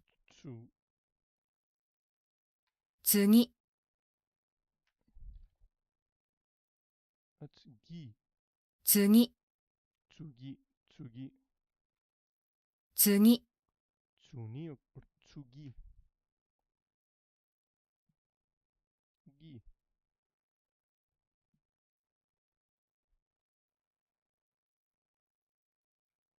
next 次はいつ会いましょうか？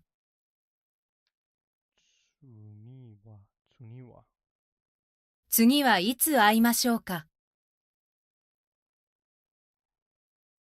い次はいつ会いましょうか？ how when ましよましよ forgot ほう、彼は私の方を見ました。ほ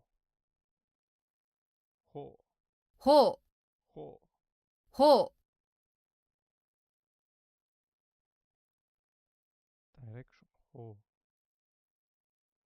彼は私の方を見ました。彼は he 私の look in my 彼は私のほほう。彼は私の方を見ました。う。おう。Me. Me means to look. Look, two legs with one eye means to see. Looked. Mashita. 彼は私の方を見ました。Me mashita. Looked my direction. Okay.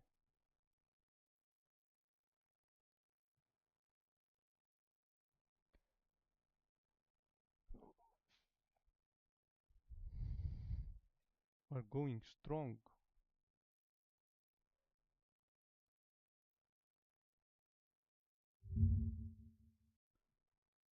We're making progress.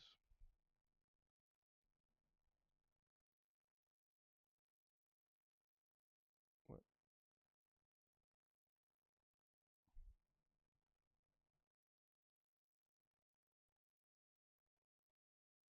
私はああんあんであんです。私はあんです。私はアンです。私はあんです。私はアンです。私はあんです。Easy. 私はすみすみすです。私はすみすです。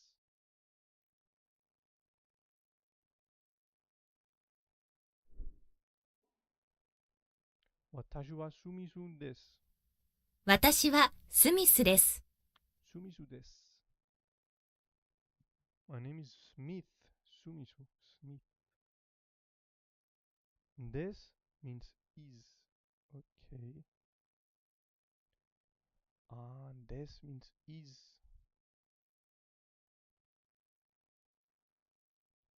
と、む、とむ、き、とむさ、とむさん、とむさん、ですか。とむさんですか。Are you Tom さん？はい。Yes. トムさんですか？はい。Easy. Very easy.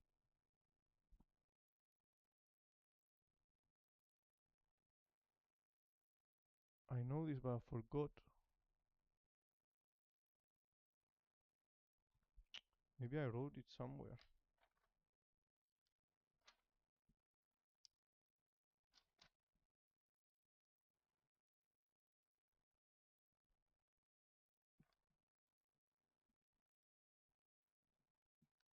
Yeah, anyway. Rara. Rara. Chi. Cho. Cha. Chan. Des. 彼女はララちゃんです。Chan. Kano. Kano. Jo. Kanojo. She is. Kanojo. She is. Kanojo wa. 彼彼彼女はララちゃんです。Kanojo wa. She is. Rara. Rara-chan. Des. Is des. Kanojo she. Kanojo she. Des. Okay. Wa. He. Probably he. Tomu. Tomu-san. Tomu-san. Desu ka? あなたはトムさんですか？あなたは。あなたは。Are you? あなたは。Are you? Tomu-san desu ka? So the ka enters. We add the ka when it's a question. Are you? Are desu ka? Are you? No, are. Tom. あなたはトムさんですか？あなたは you. あなた、あなた、あなた、あなた。It's like Arabic. あんた。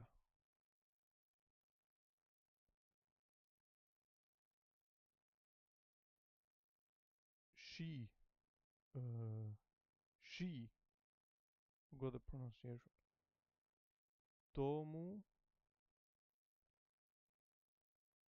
トムさんです。彼はトムさんです。he、彼はトムさんです。彼はトムさんです。he male lover. he トムさん male lover. What? 彼は he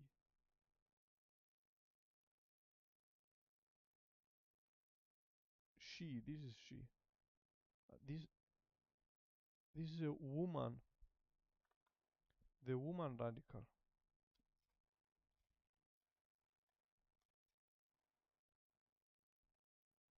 Ah, 彼は you are the woman radical. It becomes she.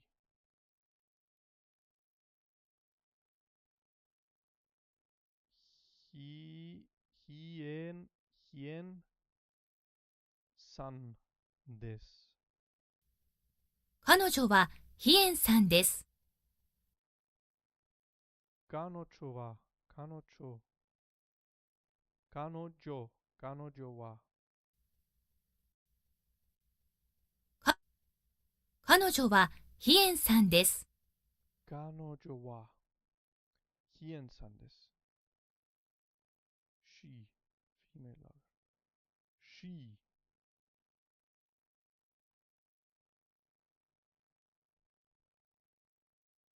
so it's the same as he, but you add the woman particle.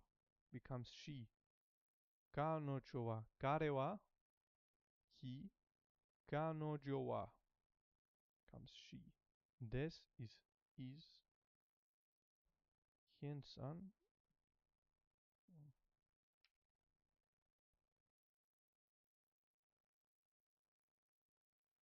or Kanji, I don't know. Kanji, I don't know. Wa. Tomu des. Tom. Maybe it's name. What is your name? O namae. Let's see. お名前は？トムです。Namae. O namae wa. O namae wa. Tomu des. Namae.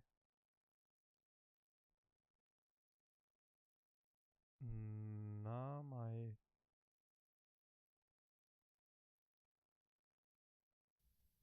おな、お名前は？トムです。お名前は名前。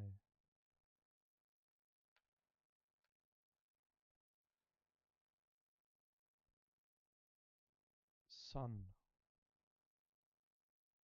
ですか。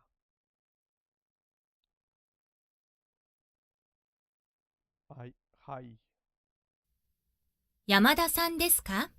はい。山田。山田。山田。山田線ですか？はい。山田さんですか？ええ、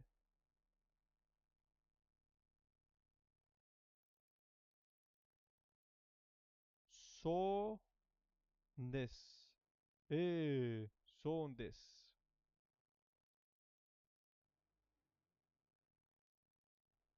山田さんですか？ええ、そうです。そうです。山田さんですか？ええ、そうです。ええ。山田さんですか？いえ、no。山田さんですか？いいえ、いいえ。山田さんですか？はい。そうです。山田さんですか？はい、そうです。That's right. 山田さんですか？いいえ、いいえ。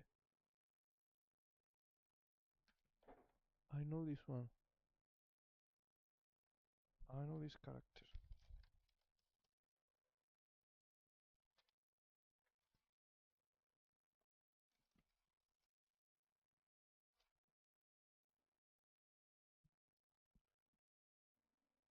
No, it's different.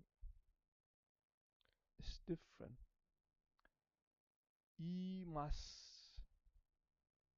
山田です。山田さんですか？いいえ、違います。田中です。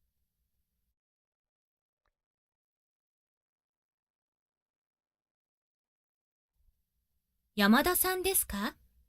いいえ、違います。田中です。違い、山田さんですか？いいえ、違います。田中です。違います。I'm not. That's not correct. 違います。違います。違います。田中、山田、田中、田中、田中です。Okay. 山田さんですか？いいえ、違いんです。違います。違います。No, that's not correct. 違います。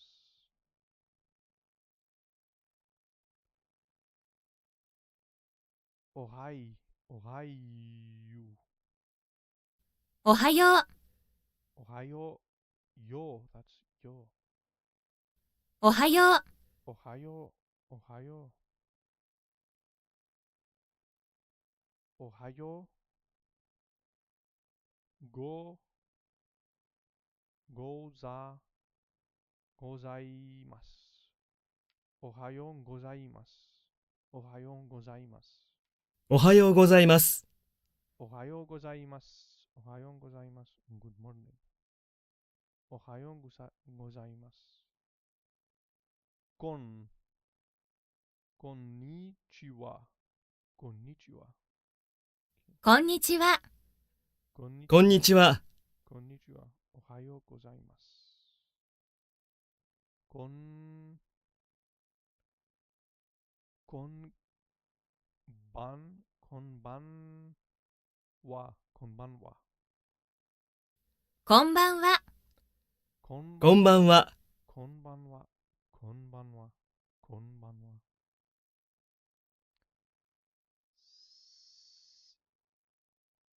さ、さよ、さよなら、さよなら、さよなら、さようなら。さようなら。さようなら、さようなら、さようなら、さようなら、さようなら。さようなら。じゃ、じゃ、また、じゃ、また。じゃ、また。See you again. じゃ、また、じゃ、また。Okay. うーん。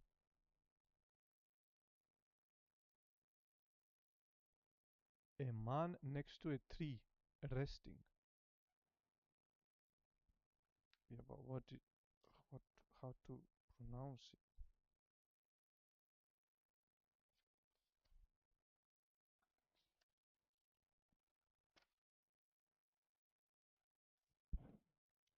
To rest.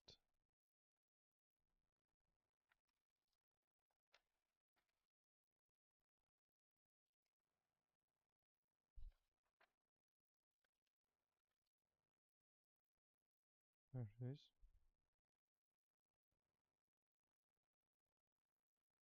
Ki kyo kyu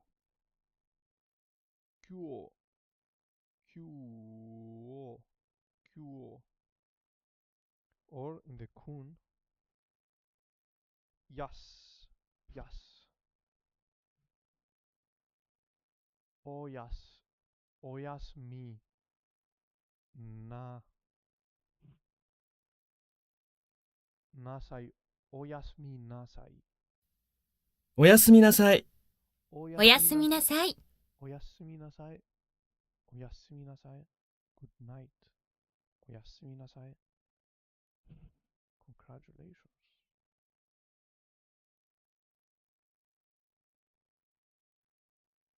Let's learn some kanji.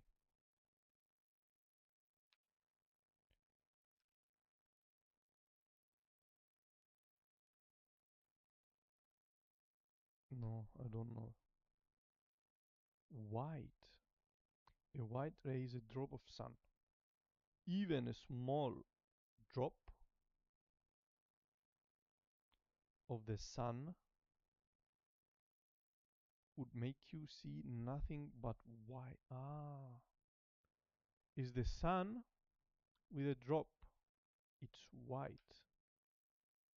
Okay. As a primitive, this character can either retain its meaning of white or take the more graphic meaning of a white bird or dove. This latter stems from the fact that it appears at the top of the kanji for bird, which we shall get to later. A sun with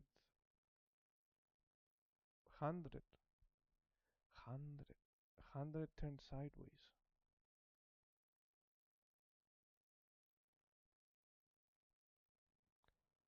It's 100 turned sideways. 100. That means Zhongguo, China. Inside, in the middle. Pocky goes in the mouth. My girlfriend lets me come in her mouth. What? In.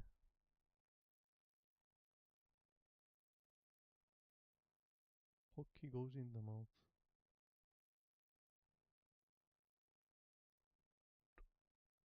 Hello. Hi. Hello. Your name is O Oya B. Oyambin. Is that correct? Oyambin. Yes. Hello, Oyambin. Oyambin. Nice to meet you.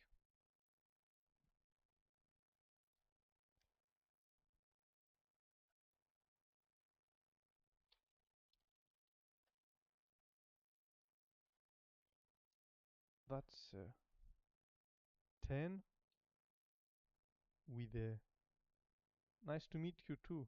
Thank you very much.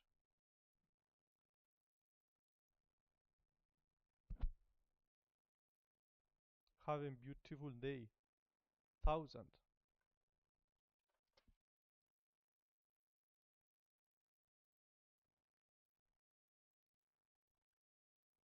I know this one from somewhere.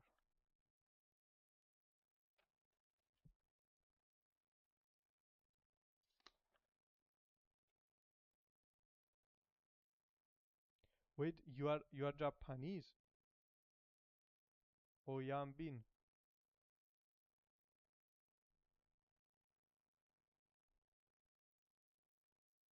Person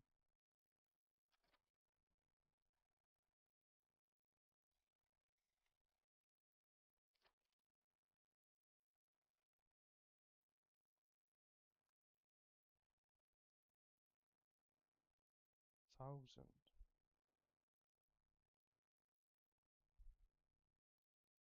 Oh, oh, I forgot the word in Japanese. Ori, I forgot. But that's very cool.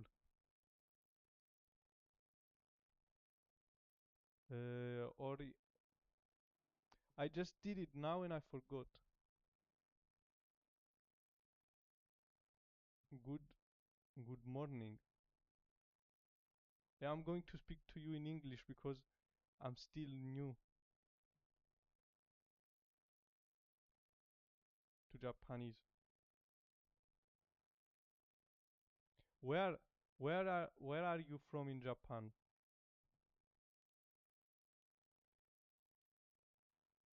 It takes many drops of 10 to get 1,000.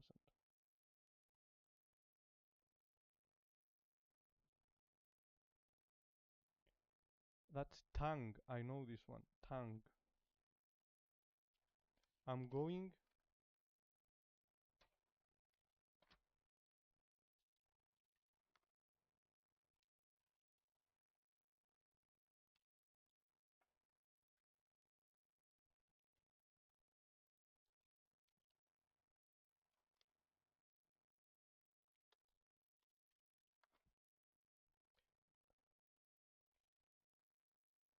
For tongue, read. This is a mouth and a tongue sticking out of it. So it's tongue. What is 1,000 things? Yes, a tongue.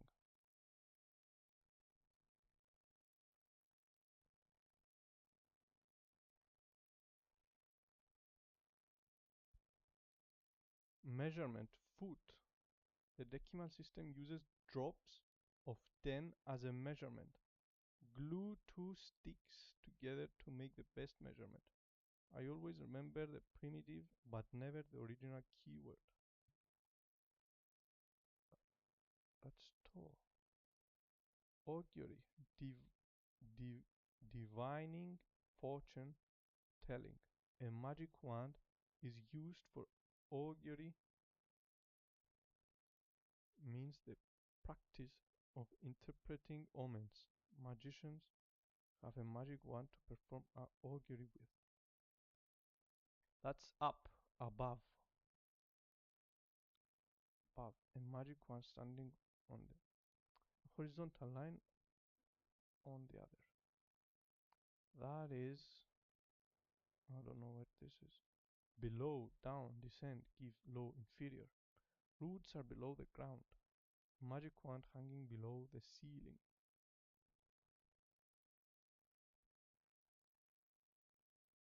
Thus, this is eyebrows. Animal legs. Hmm.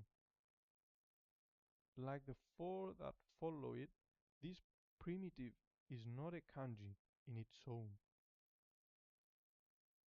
Night. Right. Though it is said to be derived from character. I am from Cyprus, and I have a friend that that lives that is working in Japan.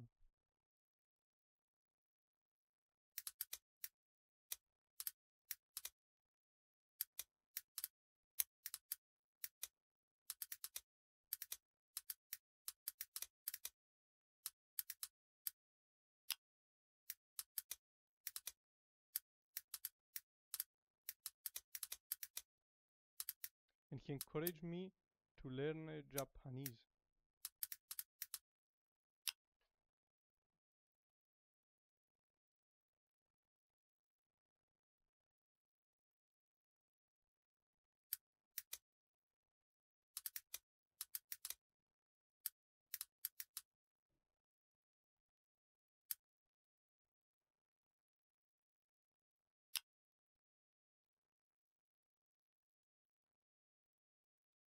Animal legs, like the four that follow it. This primitive is not a kanji in its own, though it is said to be derived from a character we learned earlier. For 8,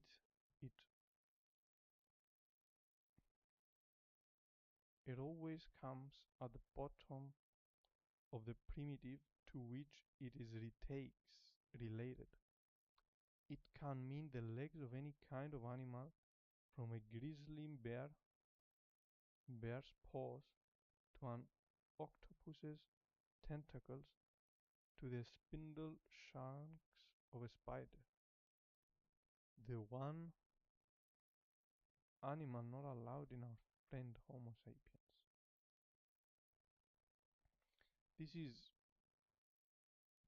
a window with animal legs. An eye. That's an eye with animal legs. Shellfish. I thought I saw a shellfish legging. I thought I saw a shellfish legging it down the beach. Stare at the shellfish. It looks like an eye with legs. When you see. Yeah, very good, and I am very committed to learn. What do you think? What do you think?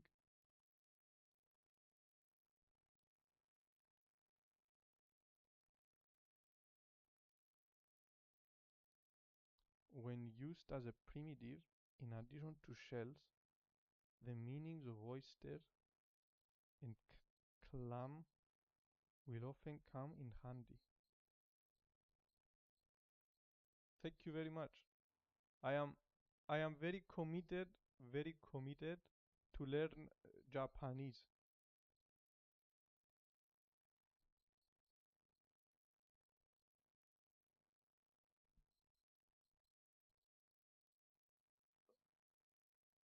That's employee, member number, the one in charge. An employee member of the company has to climb. Is it difficult? Is the Japanese language difficult? You as a Japanese speaker, how did you learn all these characters or the kanji? For me, I find it very fun. I enjoy it. It's very interesting. Employee member number, the one in charge. And an employee member of the company has to clam up his mouth if he wants to keep the job. So animal legs, eye, and mouth. Employee member number charge. An employee is basically a shellfish with a mouth.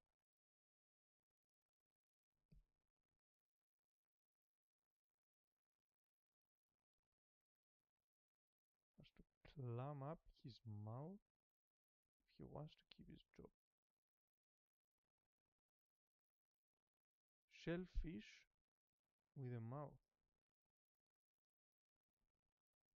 This one is, I know this one. Legs, human legs. Human legs, correct.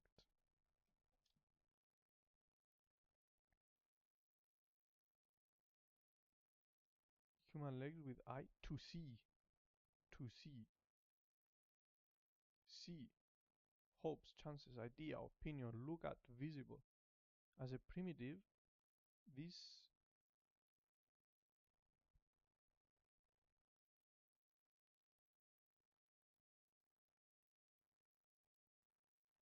see.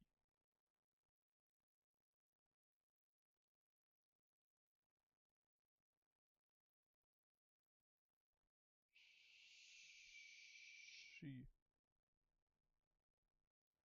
As a primitive, this is Mike Wazowski from Monsters Inc. The giant eyeball with legs makes for easy stories later on. Eyes and legs are all you need to see the world. Okay.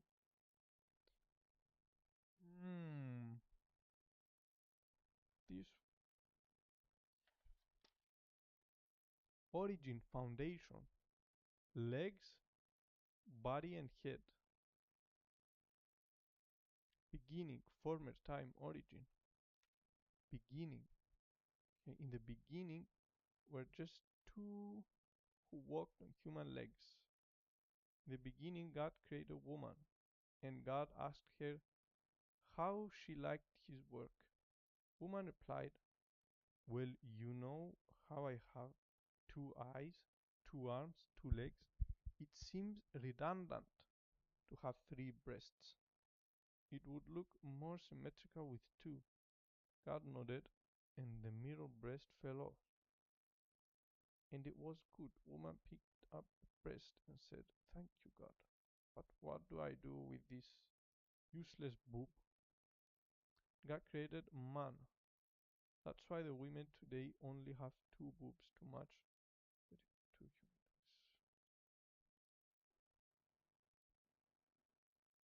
So it's shellfish, page, leaf. Shellfish carrying a page balanced on its head. Shellfish with page, leaf. Page, leaf with foundation, with the beginning. Stubborn, foolish, firmly. Stubborn person in the beginning gets something into their head and can't change their mind.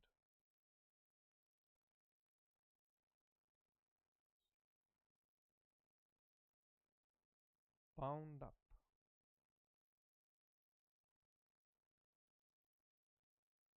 Shellfish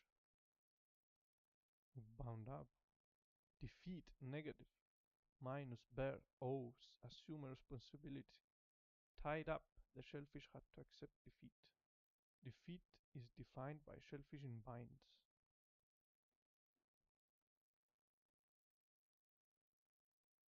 Bound up with a drop. Ladle. A ladle binds drops together. Forget about the primitive bound up. Imagine instead the shape of a ladle and holding it upside down to drink the last drop of water.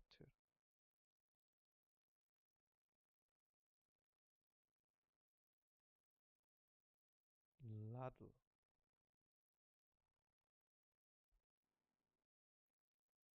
Okay. Maybe try this one. One line radical. Ichi, itsu. Ichi, tsu. Mo, moi, chi, do. Moichi do. One line radical.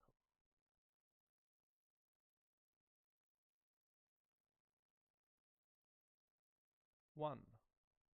Ichi, itsu. Easy. Just going to number. Oni, kunyomi, jukogu.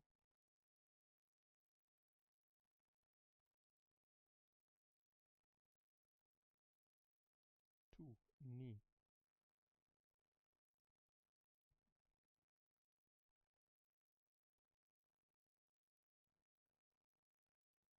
Fu, futa. Do. Futa. What is this one again?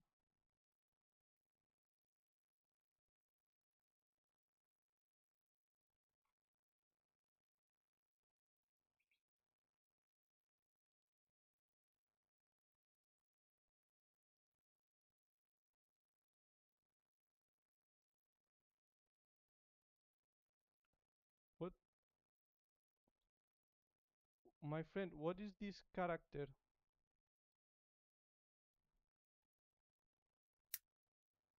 Ah, it's ri. This one is ri. Ah, it's it's written differently.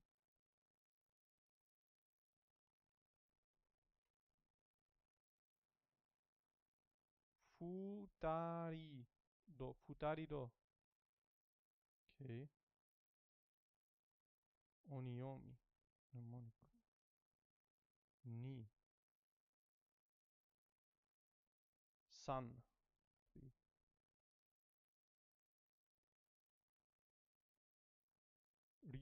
Ryu. Kanri.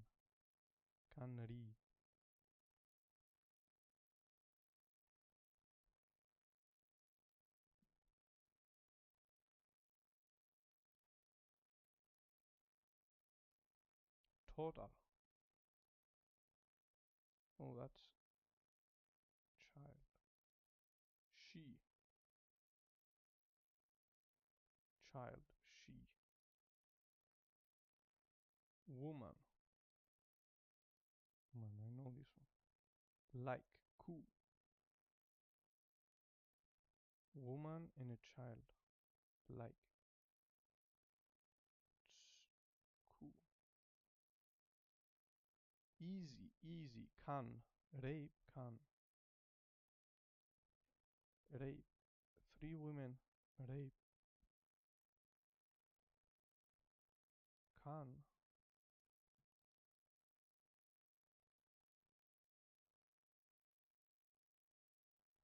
Ku. Mouth. Small box radical. Mouth. Products. Hin.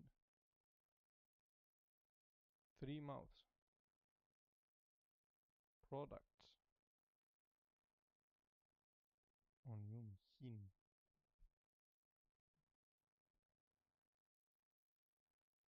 That's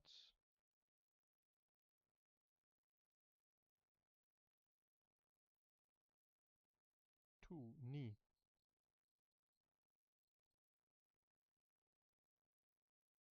Ni. Sun.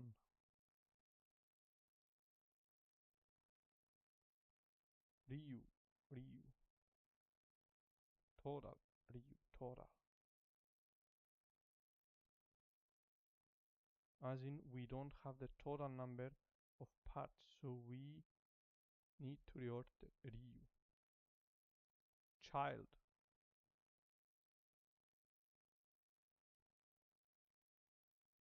Radical. Total. She. From now on, when you see a kanji with the oniomi of ko, please use ko domo for the English keyword. She. A woman. Jo.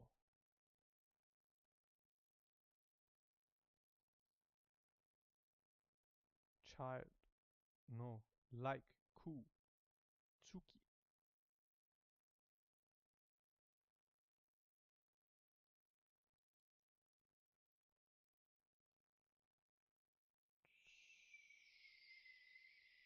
Rape. Can. Mouth. Ku. Ko. Product. Hin.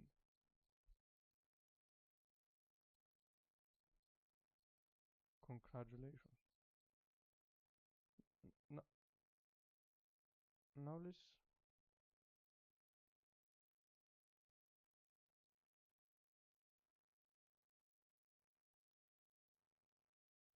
Talk kanji, Go. do this one. 型 for the language kanji, and ケイ墓 can you identify the common element in all of these kanji characters? The heart.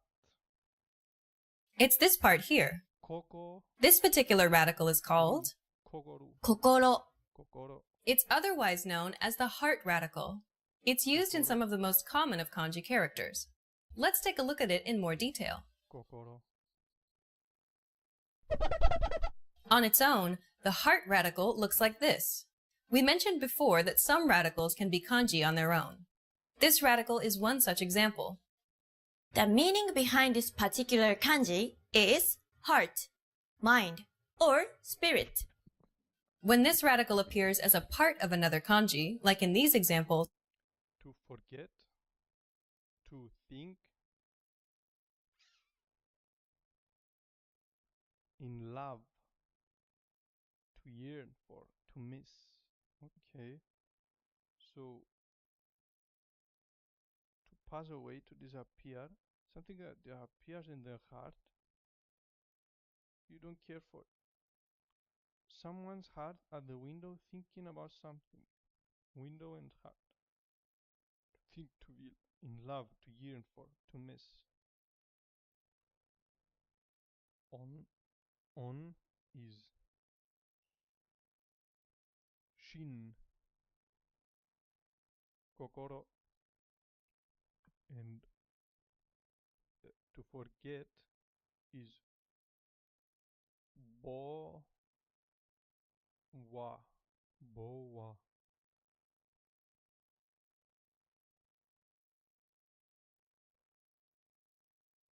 Bo wa.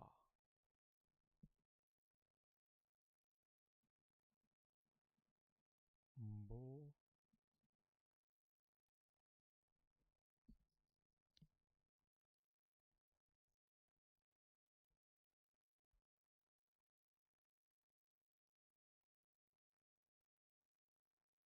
Bow. Bow. Was. the appearance changes slightly. When it's a component like this, it adds the meaning of heart, mind, or spirit to the entire kanji character. If you can identify it a little. it also only takes 4 strokes. The difference is that our third stroke is shallower. It's almost like a backwards checkmark. And that's it. You're done. On its own, kanji can be read as Shin, kokoro. In the case of the original examples, common readings are Bo, Bo. wasu. Wasu. for the kanji meaning to forget, Shi, Shi. omo. Omo. for the kanji for Shi. Omo. Omo. or to think, to feel, and Ren, Omo. Len. ko, Ko. koi, Koi. koi. Koi. for the kanji for in love, to yearn for, and to forget, and a long swooping stroke in the middle. In this lesson, you'll be able to grasp the meaning behind these kanji. This particular radical is called Te, meaning hand. Radical. When it's used on the left side, te, meaning hand. Te. When it's used on the left side, as in the other 3 examples, it's specifically called tehen, because hen means left position radical. the hand radical is used in some of the most common kanji. Position radical called tehen side, as in te, meaning hand. Te. When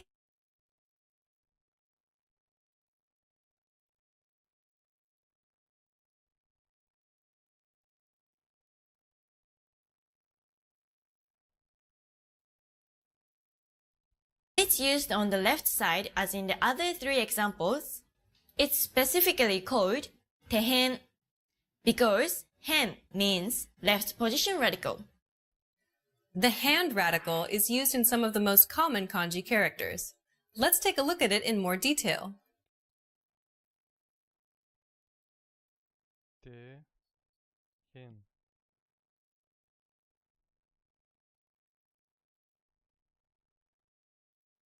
When it's on the left position.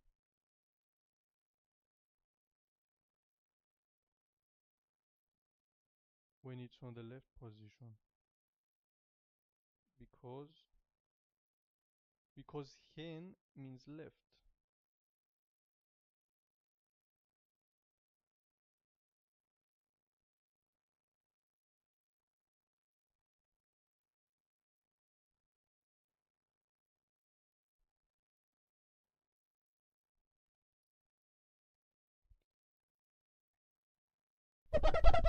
The hand radical The hand radical.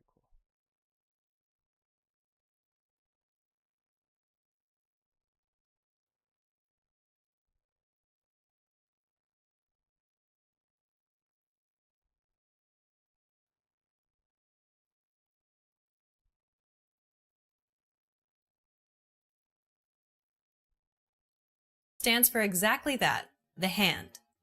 As you can see, the hand radical is also a kanji character on its own. When this radical appears as a part of another kanji, like in these examples, the appearance changes slightly. When it's a component like this, it adds the meaning of hand to the entire kanji character. From left to right, the first kanji means to hit, to pound, dozen. The second means to pick up, to hold, to own. The third character means finger, to point to indicate.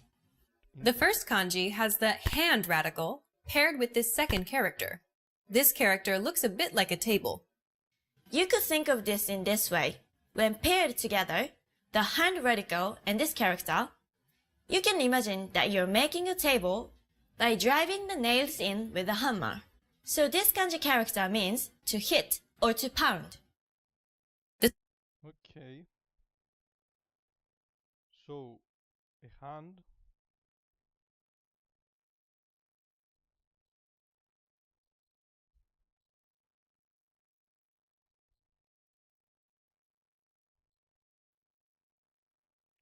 with a table.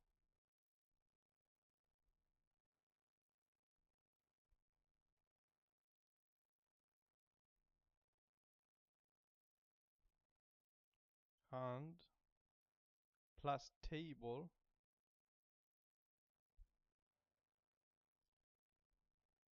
Indicate. The first kanji has the hand radical paired with this second character. This character looks a bit like a To hit.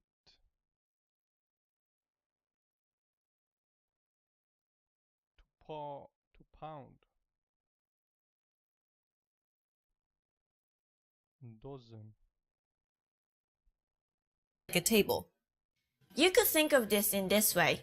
When paired together, the hand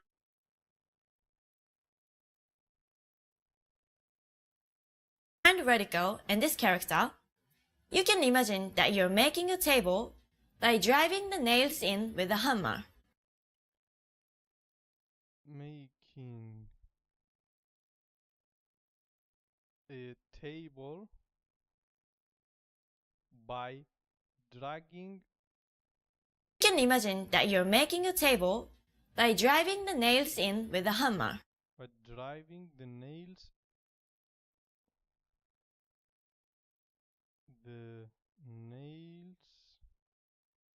in with a hammer. So this kanji character means to hit or to pound. The second kanji has the hand radical paired with this, meaning temple. An easy way to remember this. Temple, I know this one.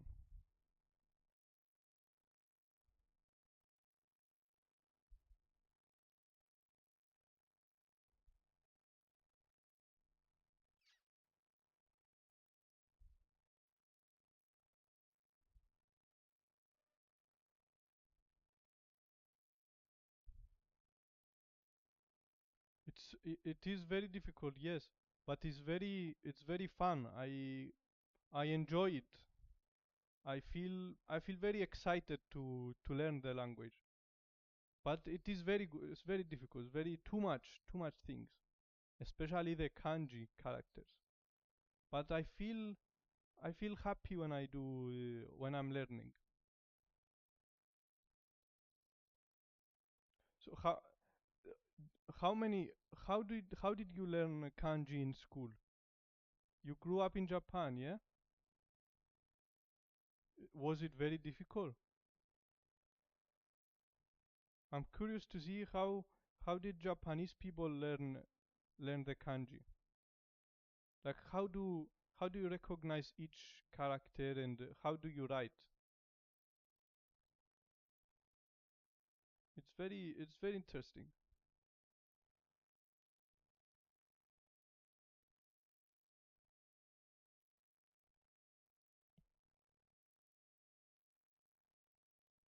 This is imagining a man of the temple or monk who always holds beads in his hands. So this kanji means to pick up, to hold, to Beads in his Remember, this is imagining a man of the temple or monk temple. An easy way to remember this is imagining a in elementary school, but so you got used to it and every day, and that's how. Maybe because me, for it's the first time, I find it different. So if you do it every day, man you memorize it in the brain.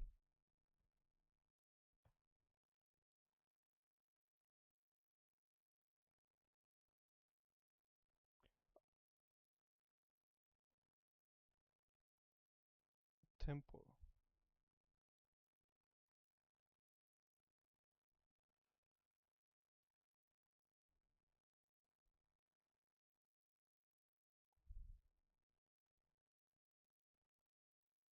Temple, hand plus temple. But I think I can learn it. I think I can learn it.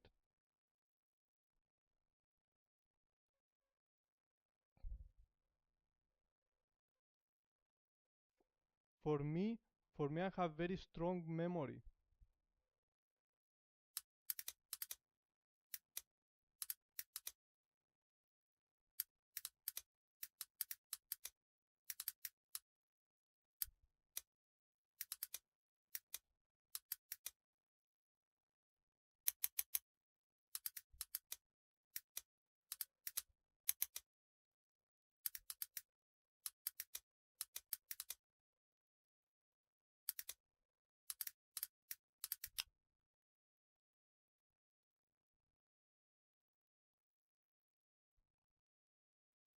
of the temple or meaning temple.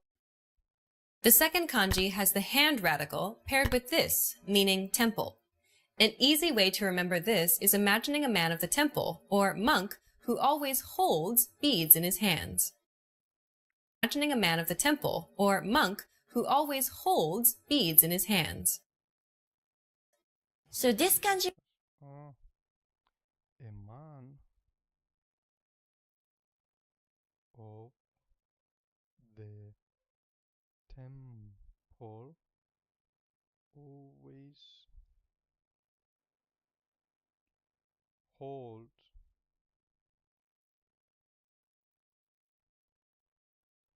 beads. Or monk who always holds beads in his hands. Beads.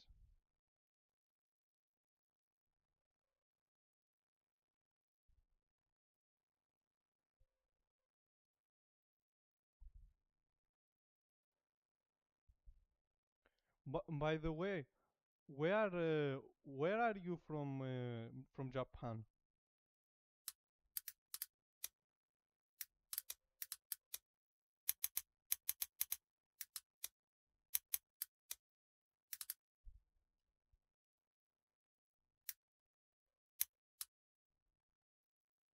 Shizuka.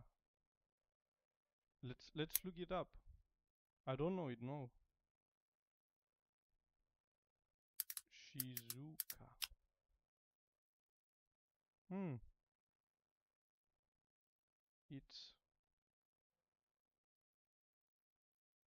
It's on the near Tokyo. Wait, where's Shizuka?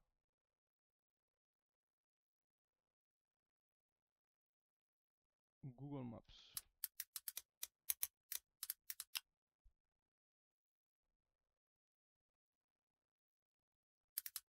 Shizuka. There it is. It's almost near Tokyo. Kangawa, Shizuka. You live here near the sea, or you live above in the mountain?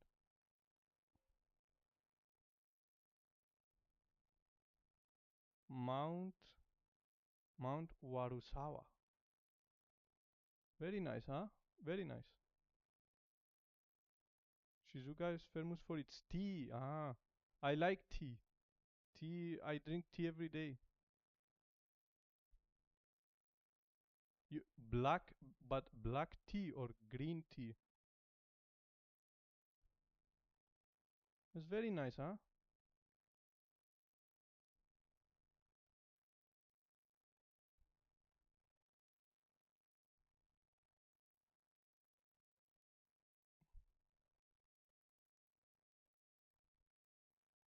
Hmm.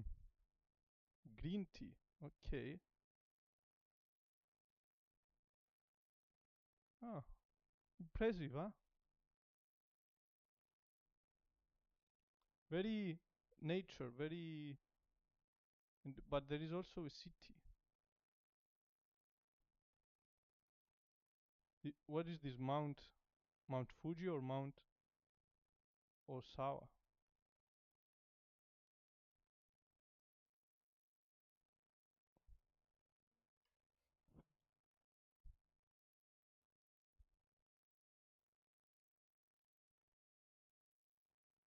Sigura.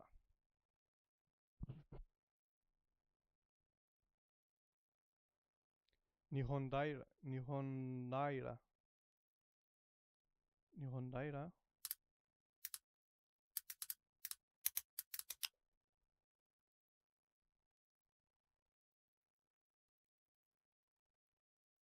Okay.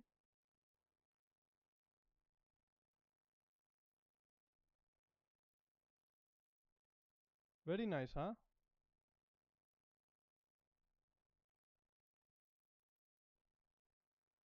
One day, maybe I will be in Shizuoka. Maybe for I am thinking uh, of to visit. Maybe for a few weeks. Maybe for 1 2 weeks. Tourist.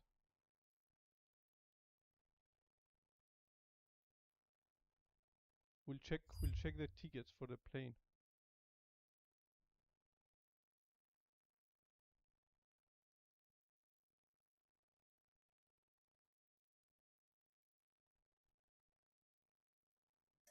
So this kanji Temple.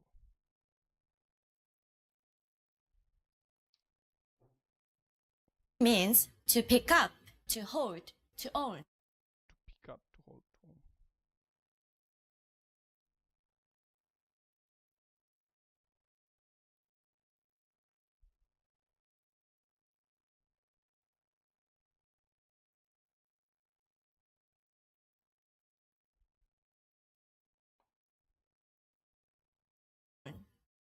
The last kanji that has the hand radical means finger, to point to, and to indicate. Wait, so hand and table is to hit the table, to pound. Hand and temple means to hold, to pick up. And That has the hand radical means finger, to point to, and to indicate. For more ways to Means finger, to point to, and to indicate. For more ways to remember these characters and many more kanji examples that include handwriting, more ways Means finger, to point to, and to indicate. finger, to point to indicate.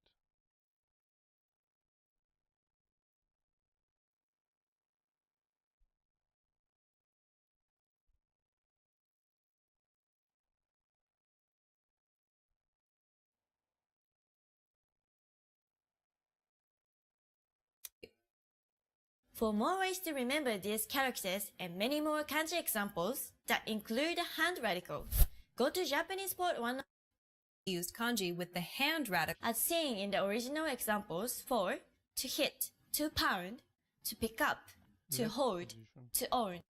However, there is also another case where this radical is used as a part of a kanji, as in this kanji. Meaning palm. Palm. Palm tree. We have a lot of palm tree.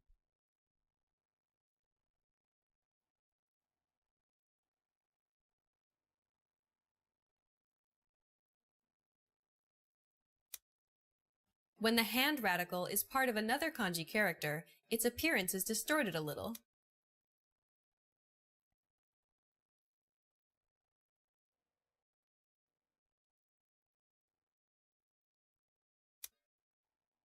Okay, now let's learn how to write this radical.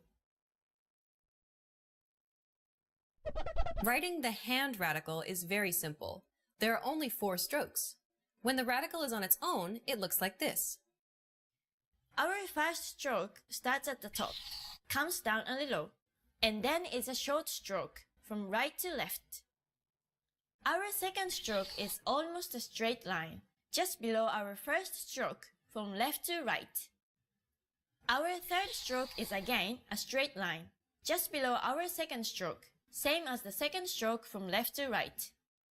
Finally, we make one long stroke, starting from the bottom of our first stroke, all the way down through the others, and ending with a little upward tick to the left. When this radical is a part of another kanji, it usually takes on the left position, and it's squished vertically. When it's part of another kanji, we only need 3 strokes. First, we make a short horizontal stroke from left to right. Then we make a long vertical stroke, going through our first stroke and ending with a little tick upwards. Our final stroke is just below our first one, but this time it's diagonal, going from left to right and up a little. And that's it! You're done! When the hand radical is on its own, the kanji can be read as シュ、手 Shu- to pound, dozen. So this Finger to point, to indicate.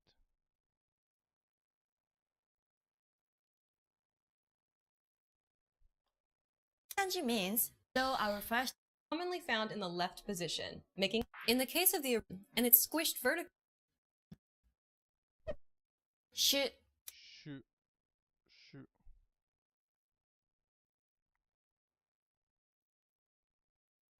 shu, 手 te, te, In the case of the original examples, common readings are だ、う da. No, no, da. Yes, da.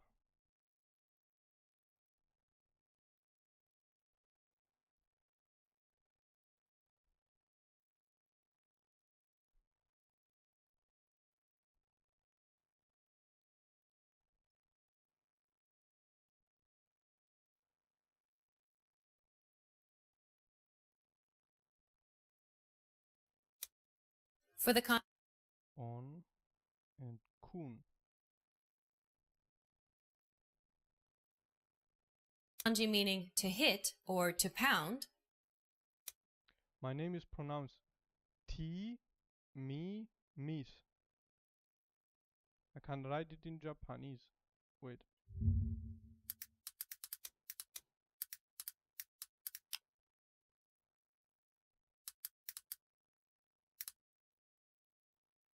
Timimisu.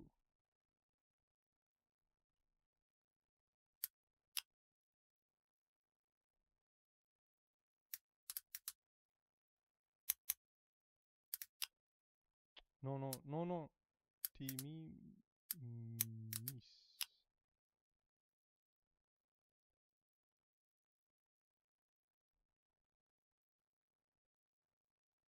I'm going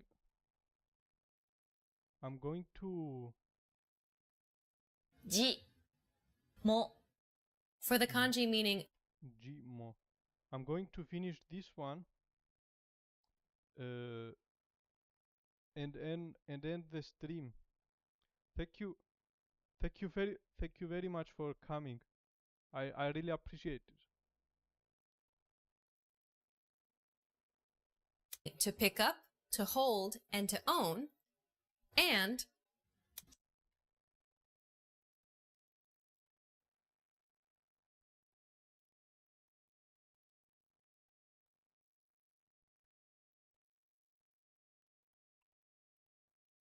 G.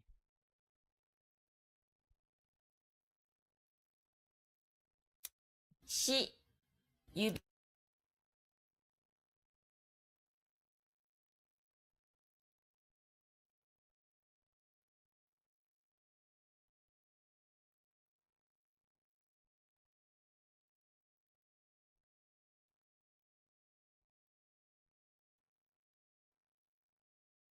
指、指、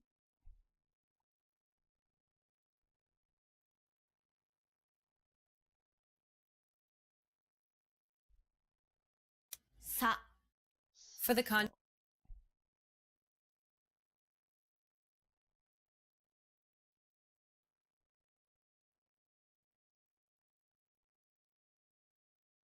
meaning finger, to point to, and to indicate.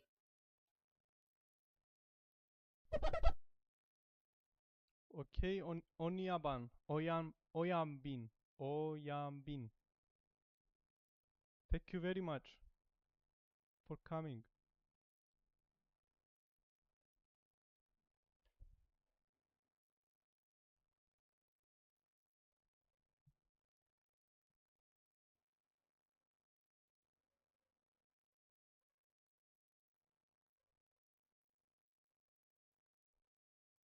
You're welcome. Thank you very much. I'm going. I will be doing the same thing tomorrow. Every day. Every day until I can speak Japanese. Every day, every day. And I'm going to make videos on YouTube.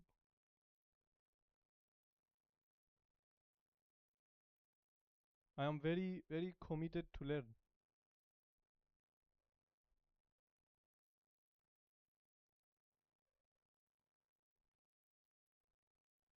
Okay, bye bye. Bye bye, my friend. Hardworking, yes, hardworking.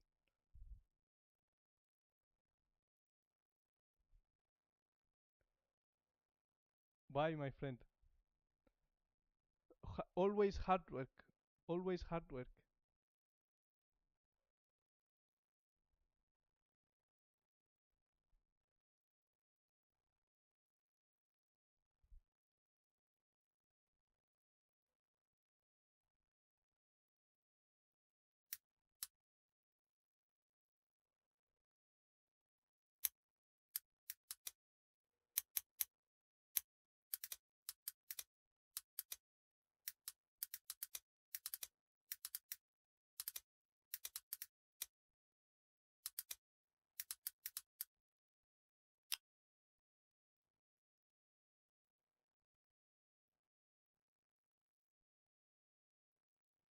Okay, close.